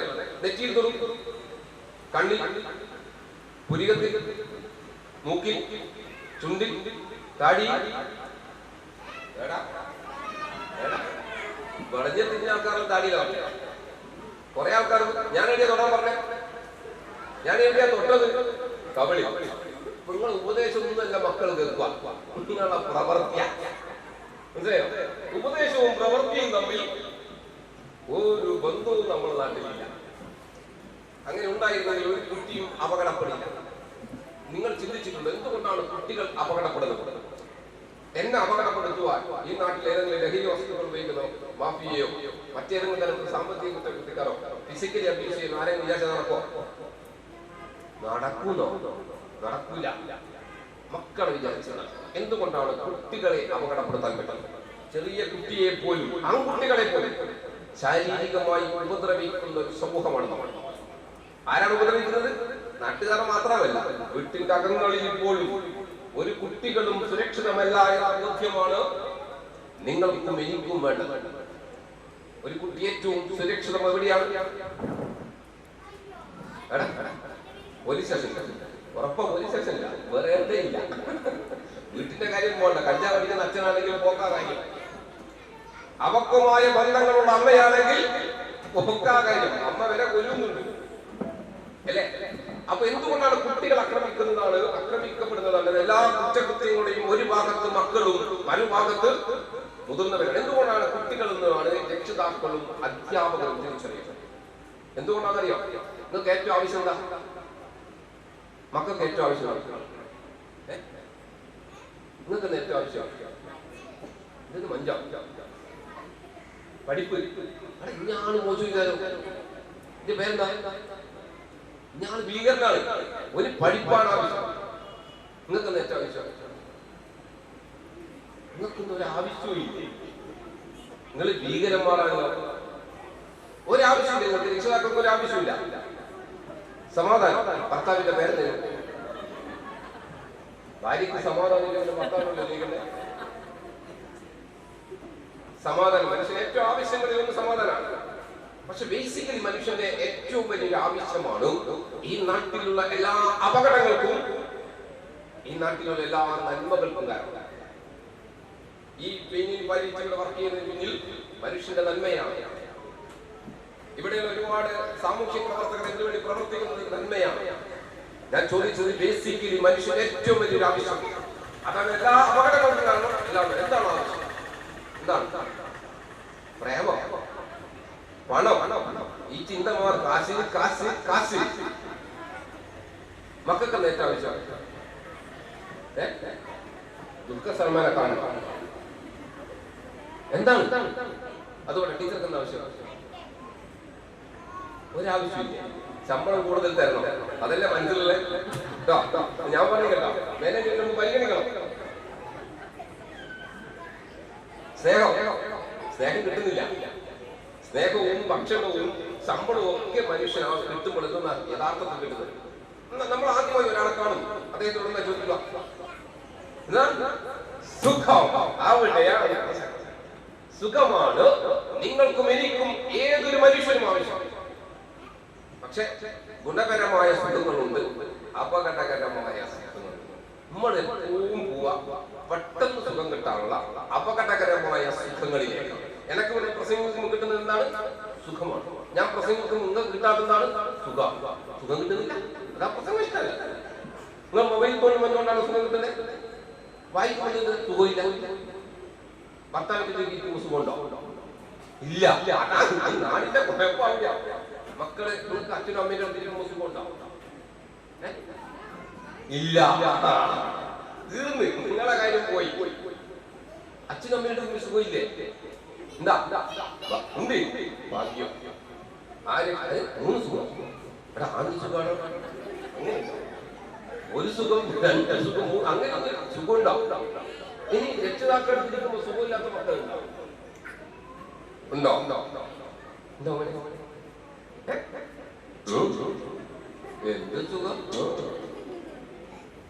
ഇപ്പൊ നമ്മൾ ചോദ്യത്തിനെ ഉത്തരമായി അടുത്ത ചോദ്യം വീണ്ടും അതിനെന്താ കുഴപ്പം? അങ്ങനെ പറഞ്ഞാൽ കുഴപ്പമുണ്ടോ? ചൊട്ടയിലെ ശീലം നമ്മുടെ ഏറ്റവും വലിയ സ്വപ്നം എന്താണ്? മക്കൾ ഏറ്റവും ഉയരത്തിലെത്തണമെങ്കിൽ നന്നായി പഠിക്കണം. അത് നിങ്ങൾ മക്കൾ നന്നായി പഠിക്കുന്ന സംശയം ഐഡിയ വന്നിട്ട് ഐഡിയ. കാരണം എനിക്ക് ഇവിടെ പോകുമ്പോൾ ഐഡിയക്കാർക്ക് പൈസ ഇല്ല, ഞാൻ കൊണ്ട് പോകില്ല. അതുകൊണ്ട് ഐഡിയ സൂപ്പറാ. ലോകത്തിന്റെ വിവിധ രാജ്യങ്ങളിലാരുണ്ട് ഇവിടെ പഠിച്ച മക്കളില്ലേ? ഇല്ലെങ്കിൽ തള്ളിയതാ അല്ല, അല്ലെങ്കിൽ തള്ളുന്നല്ല അല്ലേ? അപ്പൊ നന്നായി പഠിക്കും. പക്ഷേ ഞാൻ ചോദിച്ചു, ഒരു മനുഷ്യന് ബേസിക്കലി ആവശ്യം സുഖമാണ്. ഈ സുഖം ഏറ്റവും കൂടുതൽ സുഖം കിട്ടുന്ന എവിടെയാണ്? അവിടെയാണ് രക്ഷിതാക്കൾ ശ്രദ്ധിക്കേണ്ടത്. ഒരു മനുഷ്യന് ഏറ്റവും സുഖം ഉണ്ടാവും തലച്ചോറിൽ ഡോപാമിൻ, സന്തോഷത്തിന്റെ ഹോർമോൺ ഉണ്ടാവും, ഹാപ്പി ഹോർമോൺ. നിങ്ങൾ എന്ത് ചെയ്യുമ്പോൾ സന്തോഷം ഹോർമോൺ ഉണ്ടാവും. ഭർത്താവിന്റെ കൂടെ ഇരിക്കുമ്പോൾ സന്തോഷം ഉണ്ടാവും. അതുകൊണ്ട് ഭർത്താക്കന്മാരുണ്ട്, അതുകൊണ്ട് കുറെ ഭർത്താക്കന്മാരുണ്ട്. നിങ്ങൾ ഭാര്യമാരിരിക്കുമ്പോൾ സുഖം ഉണ്ടാവും. സ്വന്തം ഭാര്യയും കൊണ്ടിരിക്കുമ്പോൾ ഒരു സുഖമില്ല, വേറെ ആരോ ഭാര്യയും കൊണ്ടിരിക്കുമ്പോൾ നല്ല സുഖം. അതാണ് ആടിന്റെ കുഴപ്പം. മക്കൾക്ക് ഭർത്താവിന്റെ അമ്മയോടിരിക്കാൻ സുഖമില്ല. അതുകൊണ്ടാ ഞാൻ എന്റെ വിഷയം പറ്റി പറയാനില്ല. അപ്പൊ സുഖം കിട്ടണം, ഏറ്റവും കൂടുതൽ സുഖം കിട്ടുന്ന സെക്സാണ്. അപ്പൊ നമ്മൾ ഒരു ദിവസം ഒരാഴ്ച ഒരു പെഗടിക്കും.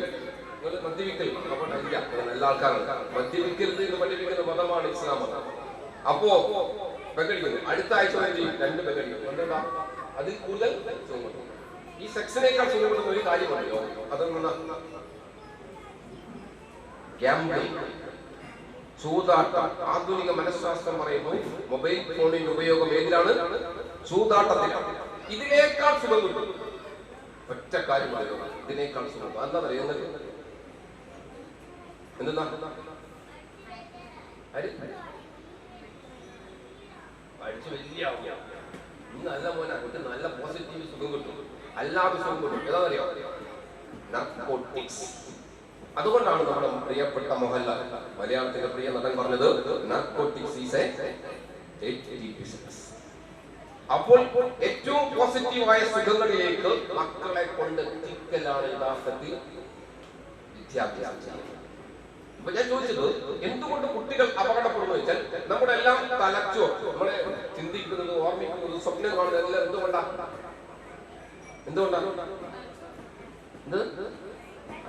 ഇതാണ് നമ്മുടെ സോഫ്റ്റ്വെയർ. ഹാർഡ്വെയർ ഏതാ?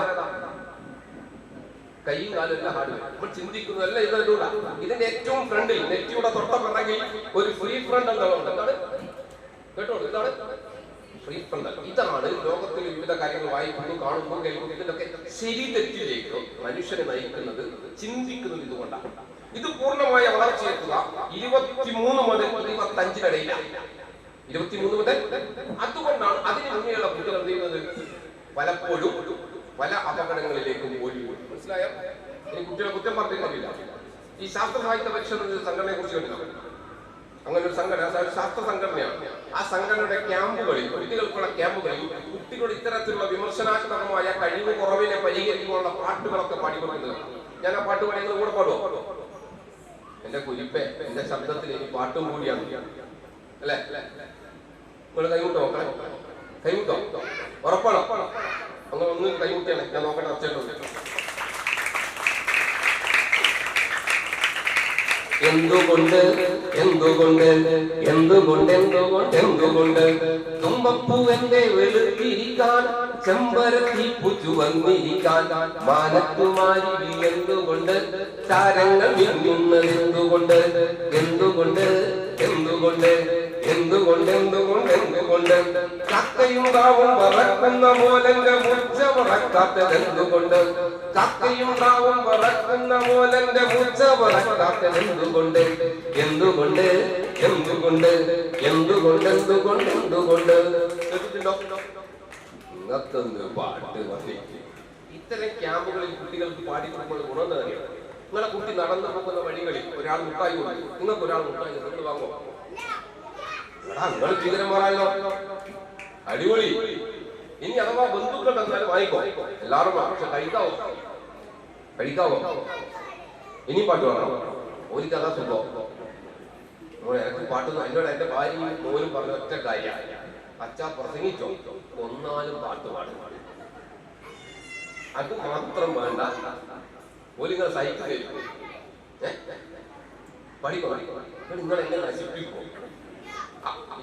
അപ്പോഴേ കുട്ടികൾ വാങ്ങും, സാധാരണ കുട്ടികൾ. പക്ഷെ കുട്ടികളുടെ തലച്ചോറി എന്തുകൊണ്ട് വാങ്ങണം?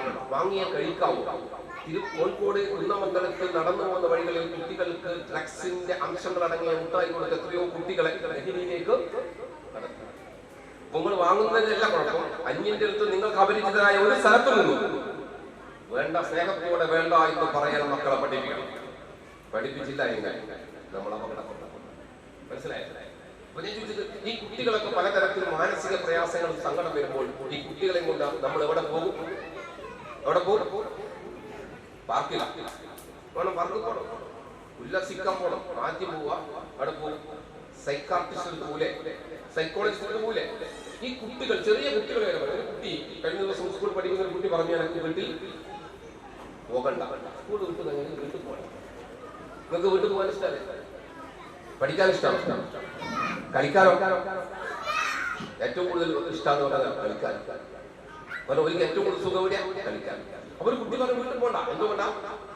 അന്വേഷിച്ചപ്പോഴാണ് അച്ഛനെ പേടിയാണ്. അച്ഛനെ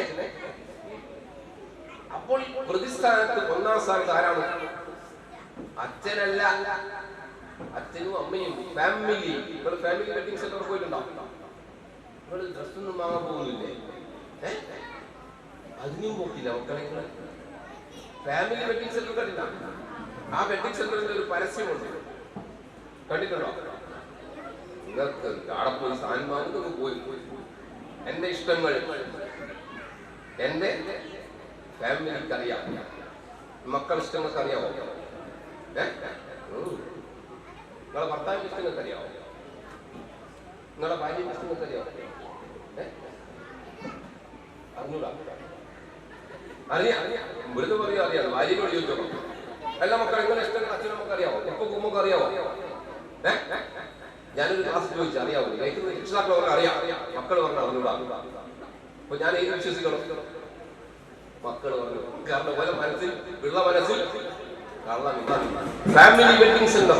ഇഷ്ടങ്ങൾ പരസ്പരം ജീവിത പങ്കാളിയുടെ, മക്കളുടെ, സഹോദരങ്ങളുടെ, അമ്മയുടെ, അയൽപ്പക്കക്കാരന്റെ ഇഷ്ടങ്ങളെയും ആഗ്രഹങ്ങളെയും അറിയാത്തവരാണ് ഇന്നത്തെ കാലത്തെ രക്ഷിതാക്കൾ, പ്രത്യേകിച്ച് ന്യൂ ജൻ രക്ഷിതാക്കൾ. ഞാൻ ഈ ഫാമിലിയിൽ F for father, A for aunt, M for mother, അച്ഛനും അമ്മയും, I for I, L for love, Y for you. അച്ഛനും അമ്മയും ഇവരോട് മക്കൾ എന്ത് പറയണം? ഐ ലവ് യു പറയുന്നുണ്ടോ? പറയുന്നില്ല. അതുകൊണ്ട് നിങ്ങൾ ഭർത്താവിനോട് പറയുന്നത്, ഭർത്താവിനോട് ഐ ലവ് യു എന്ന് പറയുന്നില്ലേ? പറയാൻ പറ്റിയ കോലത്തിലായാലല്ലേ? അതുകൊണ്ട് ഭർത്താവിനോട് പറയുന്നത് എല്ലാം പറയുന്നത്, എല്ലാം പുറത്താ. പറച്ചിലെല്ലാം നടക്കുന്നത്, എല്ലാം പുറത്താ. മനസ്സിലായോ? ആധുനിക സമൂഹത്തിലെ ഏറ്റവും വലിയ പ്രശ്നം എന്താണെന്നറിയോ? ഇന്നത്തെ കേരളീയ സമൂഹത്തിലുള്ള ഏറ്റവും വലിയ പ്രശ്നം സിയാണ്. എന്താണ് സി? എന്താണ് സി? എന്താണ് സി? കമ്മ്യൂണിക്കേഷൻ. പരസ്പരം സംസാരിക്കുക. അച്ഛനമ്മയോട് സംസാരിക്കാത്ത, ഉമ്മയോട് സംസാരിക്കാത്ത, ബാപ്പയോട് സംസാരിക്കാത്ത, മക്കളോട് സംസാരിക്കാത്ത വീടുകളാണ് ആധുനിക കേരളീയ സമൂഹം നേരിടുന്ന ഏറ്റവും വലിയ പ്രശ്നം. ഞാൻ മരിച്ചാൽ നീ എനിക്ക് മരിക്കുന്നില്ലല്ലോ എന്നൊരു കവിതയുണ്ട്, സോമൻ കവിതകൾ. നിങ്ങൾ ഹൃദയം കൊണ്ട് കേൾക്കേണ്ട കവിതയാണ്. നീ മരിച്ചാൽ ആ വിവരം ഞാൻ അറിയണമെന്നില്ല. നീ മരിച്ചാൽ ആ വിവരം ഞാൻ അറിയണമെന്നില്ല. അറിഞ്ഞാൽ തന്നെ ദൂരെയുള്ള നിന്റെ വീട്ടിൽ എത്താൻ പറ്റണമെന്നില്ല. എത്തിയാൽ തന്നെ നിന്നെ ഒന്ന് തൊട്ടാൻ കഴിയണമെന്നില്ല. തൊട്ടാൽ തന്നെ ഒന്ന് കരയാൻ പറ്റണമെന്നില്ല. കരഞ്ഞാൽ തന്നെ ആർക്കും അത് മനസ്സിലാവണമെന്നില്ല. അടുത്ത വരിയാണ് നമ്മൾ ഓരോരുത്തരും ഹൃദയം കൊണ്ട് കേൾക്കേണ്ടത്. നീ മരിച്ചാൽ ഞാൻ എന്തിനു വരണം? എനിക്കും നീ മരിക്കുന്നില്ലല്ലോ. ജീവിച്ചിരിക്കെ ജീവിത പങ്കാളിയുടെ, മക്കളുടെ, സഹോദരങ്ങളുടെ, ഉമ്മയുടെ, ഉപ്പയുടെ, അയൽപ്പക്കക്കാരന്റെ, നാട്ടുകാരുടെ മനസ്സിൽ മരിച്ചു പോയവരാണ് നമ്മളിൽ ഭൂരിപക്ഷം. എത്രയോ പേരുടെ മനസ്സിൽ നമ്മൾ മരിച്ചുപോയിരിക്കുന്നു. മരിക്കാതെ ജീവിക്കലാണ് യഥാർത്ഥത്തിൽ ജീവിതം എന്ന് പറയുന്നത്. മരിക്കാതെ ജീവിക്കണം. മഹാഭാരതത്തിലെ ഏറ്റവും പ്രധാനപ്പെട്ട ഒരു കഥാപാത്രമുണ്ട്, ഗാന്ധാരി. കേട്ടിട്ടോ? ഗാന്ധാരി അറിയാം? ഗാന്ധാരിയെ കുറിച്ച് കേട്ടിട്ടോ? ആരെങ്കിലും? മഹാഭാരതത്തിലെ ഇതിഹാസ ഗ്രന്ഥങ്ങളിലെ, ഹിന്ദു മതത്തിലെ ഇതിഹാസ ഗ്രന്ഥമായ മഹാഭാരതത്തിലെ ഏറ്റവും പ്രധാനപ്പെട്ട ഒരു കഥാപാത്രമാണ് ഗാന്ധാരി. ഗാന്ധാരിക്ക് ഒരു പ്രത്യേകത. മുമ്പ് കല്യാണം കഴിച്ചതിന് രാത്രി അതിരാത്രിയിൽ പോകുമ്പോഴാണ് ഭർത്താവിന് കണ്ണ് കാണൂല എന്ന് മനസ്സിലായി. അറിയാമോ? അറിഞ്ഞില്ലോ? നമ്മളാണ് ഫിലിപ്പിന് കാണാതെ, അതാ നമുക്ക് നല്ലതാണ്. പക്ഷെ ഗാന്ധാരി നമ്മളെ പോലെയല്ല. ഗാന്ധാരി അന്ന് തന്റെ ഭർത്താവിന് കാണാത്ത ഈ ലോകം എനിക്ക് കാണേണ്ടതില്ല എന്ന ദൃഢനിശ്ചയത്തിന്റെ പുറത്ത് കണ്ണങ്ങ് കെട്ടി. ഈ കണ്ണിന്റെ കെട്ടഴിക്കുന്നത് മഹാഭാരത യുദ്ധത്തിന്റെ ഏറ്റവും അവസാന നാളിൽ കുരുക്ഷേത്ര ഭൂമിയിലേക്ക് പോകുമ്പോഴാണ്. ആ കുരുക്ഷേത്ര ഭൂമിയിൽ കണ്ണിന്റെ കെട്ടഴിച്ചു. അപ്പോഴാണ് തന്റെ 100 ആൺമക്കൾ യുദ്ധഭൂമിയിൽ മരിച്ചു കിടക്കുന്നത് കാണുന്നത്. ഒരു ആൺമക്കളെയും ഹൃദയത്തോട് ചേർത്ത് പിടിച്ചുകൊണ്ട് ഗാന്ധാരി വാവിട്ട് കരയും. 100ാമത്തെ മകനെയും ചേർത്ത് പിടിച്ചുകൊണ്ട്, ചോരയിൽ കുളിച്ചിരിക്കുന്ന മകനെ ചേർത്ത് പിടിച്ചുകൊണ്ട് കരയുമ്പോൾ ഗാന്ധാരി ചോദിച്ചൊരു ചോദ്യമുണ്ട്. അല്ലയോ കൃഷ്ണ ഭഗവാൻ, 100 ആൺമക്കൾ എനിക്കുണ്ടായിരുന്നു, അതിലൊരാളെയെങ്കിലും എന്റെ ശ്രാദ്ധം നടത്താനെങ്കിലും എന്റെ മരണാനന്തര ക്രിയ നടത്താനെങ്കിലും നിനക്ക് ബാക്കി വെക്കാമായിരുന്നില്ലേ, നോക്കി വെക്കാമായിരുന്നില്ല. കൃഷ്ണൻ പറഞ്ഞ മറുപടി എന്താ? നിങ്ങൾ അമ്മ മനസ്സിലാക്കാത്ത ഒരു കാര്യമായി, അമ്മയാൽ നോക്കപ്പെടാത്ത ഒരു മക്കളെ ലോകത്തൊരു ദൈവത്തിനും രക്ഷപ്പെടുത്താൻ പറ്റില്ല. ഈ കാലഘട്ടത്തിന്റെ അപകടങ്ങൾക്കും സാധ്യതകൾക്കും അനുസരിച്ചാണോ നമ്മൾ മക്കളെ വളർത്തുന്നത്? ആണോ? അല്ല. ആയിരുന്നെങ്കിൽ ഈ നാട്ടിൽ ഒരു അപകടങ്ങൾക്കും സാധ്യതയില്ല. 4 തരത്തിലാണ് രക്ഷിതാക്കൾ മക്കളെ നോക്കുന്നത്. ഒന്ന് അതോറിറ്റേറിയന്റെ പാരന്റിംഗ് ആണ്. എന്താണ് അതോറിറ്റേറിയന്റെ പാരന്റിംഗ്? ഏകാധിപതിയായ പാരന്റിംഗ്. ഹിറ്റ്ലർ എന്നൊരാളെ കുറിച്ച് കേട്ടിനോ? ഹിറ്റ്ലറുടെ മെയിൻ കാഫ് എന്ന പുസ്തകം വായിച്ചിനോ? പുസ്തകത്തിന്റെ കാര്യം മാത്രം ഹിറ്റ്ലർ മാറാൻ കാരണം ഹിറ്റ്ലറുടെ അച്ഛനാണ്. കാരണം ചാട്ടവാറടിക്ക് വിധേയമാക്കി ഇരുട്ടറയിലിട്ടും തന്റെ ആഗ്രഹത്തിനനുസരിച്ച് വളരണമെന്ന് നിർബന്ധ ബുദ്ധിയായിരുന്നു ഹിറ്റ്ലറുടെ അച്ഛൻ. ആ ഒരു പഠന രീതിയാണ്, ആ ഒരു ശിക്ഷണ രീതിയാണ് ഹിറ്റ്ലർ എന്ന ക്രൂരനായ ഭരണാധികാരിയുടെ ഉത്ഭവത്തിന് കാരണം. 19ാം നൂറ്റാണ്ടിൽ കണ്ട ഏറ്റവും ക്രൂരനായ ഭരണാധികാരിയുടെ പേരാണ് ഹിറ്റ്ലർ. മനസ്സിലായോ? ഹിറ്റ്ലർക്ക് ഏറ്റവും ആവശ്യം ചിത്രം വരക്കാൻ. പക്ഷെ അച്ഛൻ പറഞ്ഞു പറ്റില്ല. നിങ്ങൾ ഈ കൈരേഖ കണ്ടോ? ഈ കൈരേഖ പോലെ ലോകത്തുള്ള കോടാനുകോടി മനുഷ്യർ മറ്റൊരാൾക്കുണ്ടാകുമോ? ഇല്ല. ഈ ഭൂമിയിൽ പിറന്നു വീഴുന്ന ഓരോ മക്കളും വ്യത്യസ്തങ്ങളാണ് കഴിവുകൾ. അവരുടെ കഴിവുകളെ കണ്ടെത്തുകയും സ്കൂളിലെയും വീട്ടിലെയും പ്രാഥമിക വിദ്യാഭ്യാസ കാലഘട്ടത്തിലെ പ്രവർത്തനങ്ങളെയും പഠനേതര പ്രവർത്തനങ്ങളിൽ നിന്നും അവരുടെ സ്കില്ല് കണ്ടെത്തി ആ സ്കില്ലുള്ള മേഖലയിലേക്ക് അവരെ കൈപിടിച്ചുയർത്തലാണ് യഥാർത്ഥത്തിൽ രക്ഷാകർത്തൃത്വം എന്ന് പറയുന്നത്. പക്ഷെ നമ്മളെന്താ ചെയ്യാ? നമ്മൾ മക്കളോട് ആരോട് മത്സരിക്കാനെന്ന് പറയുന്നത്? നിങ്ങളെ മക്കൾ ആരോടെ മത്സരിക്കുന്നത്? മക്കൾ ആരോടെ മത്സരിക്കുന്നത്? ഇന്നത്തെ വിദ്യാഭ്യാസ സമ്പ്രദായം, രക്ഷിതാക്കൾ, പൊതുസമൂഹം മക്കൾ ആരോട് മത്സരിക്കാനാണ് പറയുന്നത്? ക്ലാസ്സിലെ ഏറ്റവും മികച്ച യഥാർത്ഥത്തിൽ നമ്മൾ മത്സരിക്കുന്ന ആരോടാണ്? ഏറ്റവും പരിണിതരായ ഏറ്റവും മുതിർന്ന ആളുകളെ ആരോടാണ്? അവനവനോടാണ്. ഇന്നത്തെ എന്നേക്കാൾ നാളത്തെ ഞാൻ മികച്ചതാവണം. മനസ്സിലായില്ല? ഇതാണ് മക്കളോട് പറഞ്ഞുകൊടുക്കുന്നത്. മറ്റുള്ളവരെ പോകാനാവാൻ പറയുന്നത്. എത്രയോ നല്ല വിദ്യാഭ്യാസമുള്ള രക്ഷിതാക്കളും ഇപ്പോൾ മക്കളോട് പറയുന്നത് അവനെ നോക്കി പഠിക്കുമല്ല. അവനെ നോക്കിയല്ല പഠിക്കണം, അവനവനെ നോക്കി പഠിക്കണം. അവനവനെ നോക്കി പഠിക്കണം. അതുകൊണ്ട് ഈ കാലഘട്ടത്തിൽ ഹിറ്റ്ലറുടെ രക്ഷിതാവിനെ പോലുള്ള ക്രൂരരായ രക്ഷിതാക്കൾ നമ്മളെ വീടിനകത്തുണ്ട്. അടുത്തൊരു പാരന്റിംഗ് ഉണ്ട്, ഫർമസീവ് പാരന്റിംഗ്. അതായത് ഒരു പെണ്ണിന് ചോദിച്ചാൽ ഒരു ഡസൻ പെണ്ണ്, ഒരു സൈറ്റ് പൈസ ചോദിച്ചാൽ ഒരു 12 ബാഗ് വാങ്ങിക്കണം. നിങ്ങൾ 2 or 3 കുട്ടികളുള്ള വീട്ടിൽ ചെന്ന് നോക്കൂ, ഒരു 14 ജോഡി 15 ജോഡി ചെരുപ്പ് കാണൂലേ? ധാരാളിത്തമാണ്.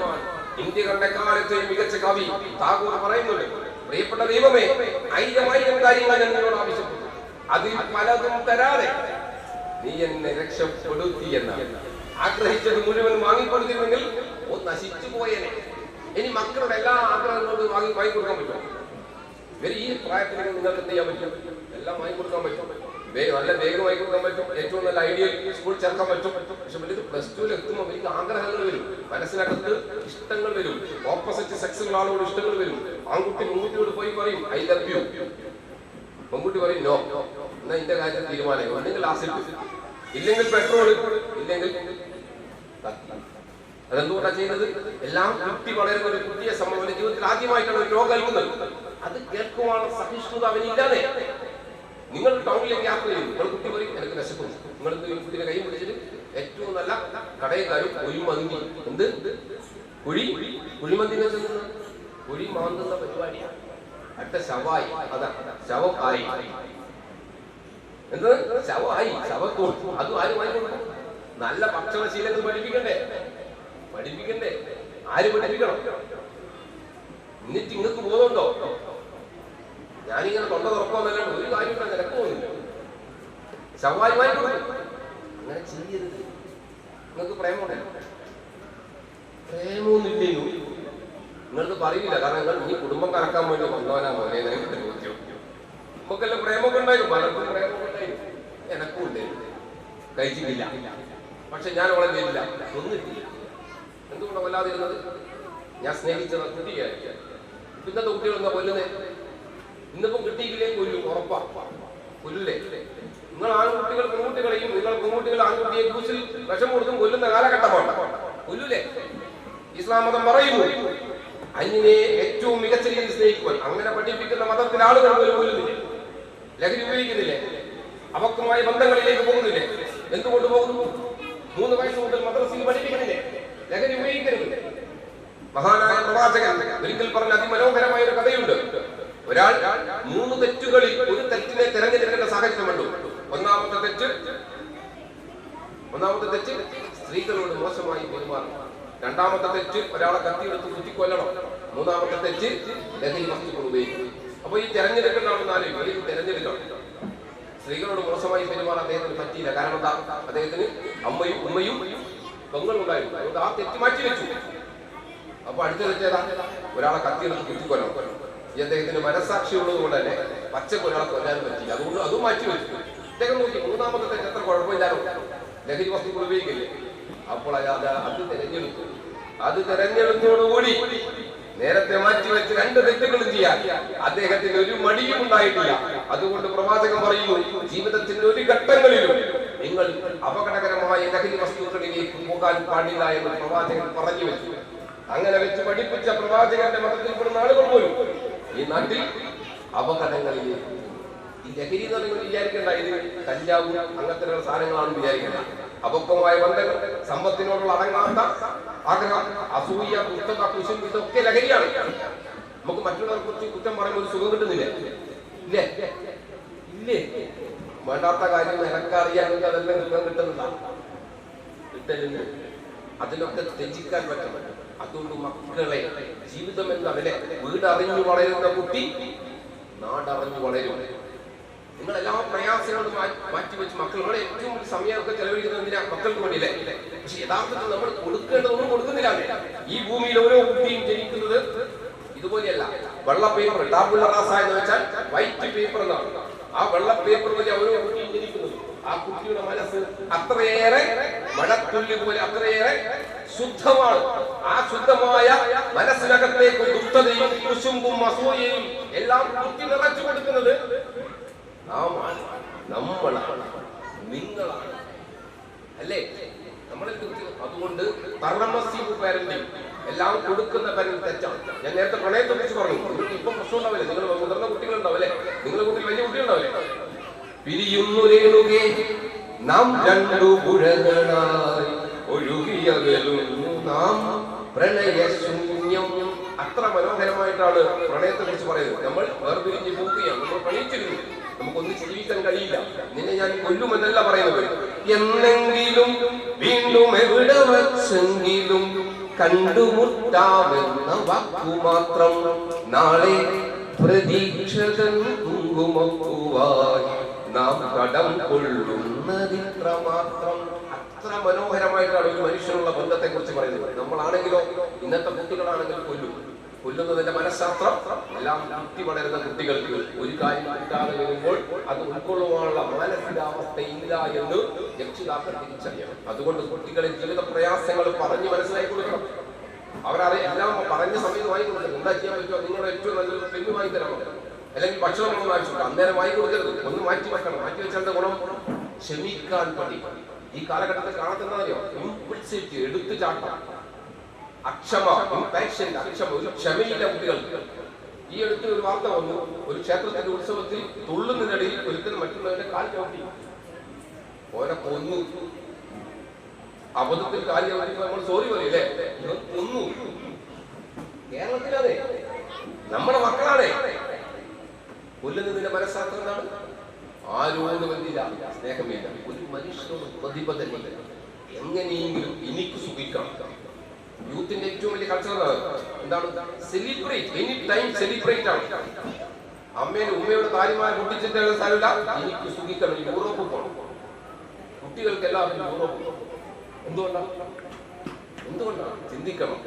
നമ്മുടെ മതബോധ്യങ്ങളും മതമൂല്യങ്ങൾക്കകത്ത് നിന്ന് ജീവിക്കുവാനും അതിനകത്തുനിന്നുള്ള സുഖങ്ങൾ തേടുവാനും ആളുകൾ ഇഷ്ടപ്പെടുന്നില്ല. ഇഷ്ടപ്പെടാത്ത ഒറ്റ കാരണമുള്ളൂ, ഒന്നും പഠിക്കുന്നില്ല, എല്ലാം യാന്ത്രികമാണ്. അതുകൊണ്ട് പർമസീവ് പാരന്റിംഗ് എല്ലാം വാങ്ങിക്കൊടുക്കുന്ന രക്ഷാകർത്തൃത്വം അപകടകരമാണ്. അടുത്തൊരു രക്ഷാകർത്തൃത്വമുണ്ട്. അതെന്താണ്?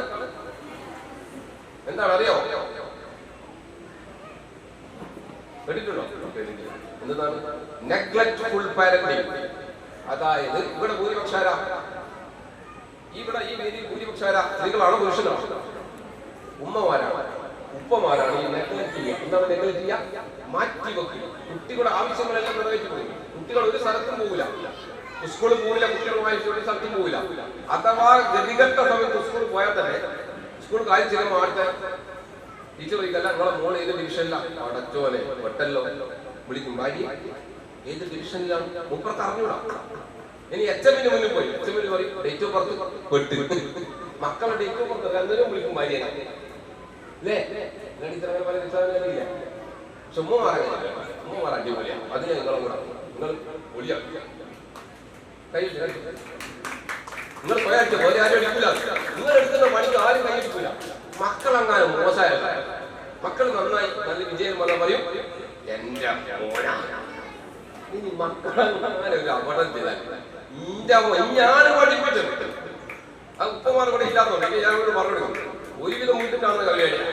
എല്ലാത്തിനും ക്രെഡിറ്റ് ആയിരിക്കാം. നന്നായാൽ ഉപ്പൊക്കെ, മോശമായാൽ എല്ലാ അപകടങ്ങളും മക്കളെ രക്ഷപ്പെടുത്താൻ ഒറ്റമൂലിയെ ലോകത്ത് എന്താണ് ഒറ്റമൂലി? എല്ലാ അപകടങ്ങളും മക്കളെ രക്ഷപ്പെടുത്താൻ ഒറ്റമൂലിയാണ്. എന്താണ്? അച്ചാച്ചൻ. ശരിയാ, അച്ചാച്ചൻ ഭയങ്കര മൂല്യം. അച്ചാച്ചനും അമ്മമ്മേനെ കൊണ്ടില്ല, ചവിട്ടി പുറത്താക്കിയ. ഭാഗ്യമുള്ള കുട്ടിയൊക്കെ ഒരു ക്ലാസ്സിൽ 30 കുട്ടികളും സാധാരണ സർക്കാർ ഉദ്യോഗസ്ഥരാണ് സ്കൂളിൽ. ഭാഗ്യമുള്ള സ്കൂളിൽ ടീച്ചറുണ്ടാവും, വീട്ടിൽ ഉണ്ടാവും 2 ടീച്ചർമാർ. അല്ല ഉപ്പയും ഉമ്മയും. മഹാഭാഗ്യന്മാർക്ക് എത്രയാണെന്നാണ് വീട്ടിൽ 4 ടീച്ചർമാരുണ്ടാവും. ഉപ്പാപ്പയും ഉമ്മയും എല്ലാം ഉണ്ടാവും. ഈ ഉപ്പയും ഉമ്മയും വീട്ടിലുണ്ടായ ഗുണം എന്താ? ഒരു കുട്ടി ഒരു വീട്ടിലേക്ക് ഓടി വന്നിട്ട് പറഞ്ഞു, ഉമ്മേൻ്റെ അടുത്ത് പോയിട്ട് ഉമ്മേ എന്താണ് സെക്സ്?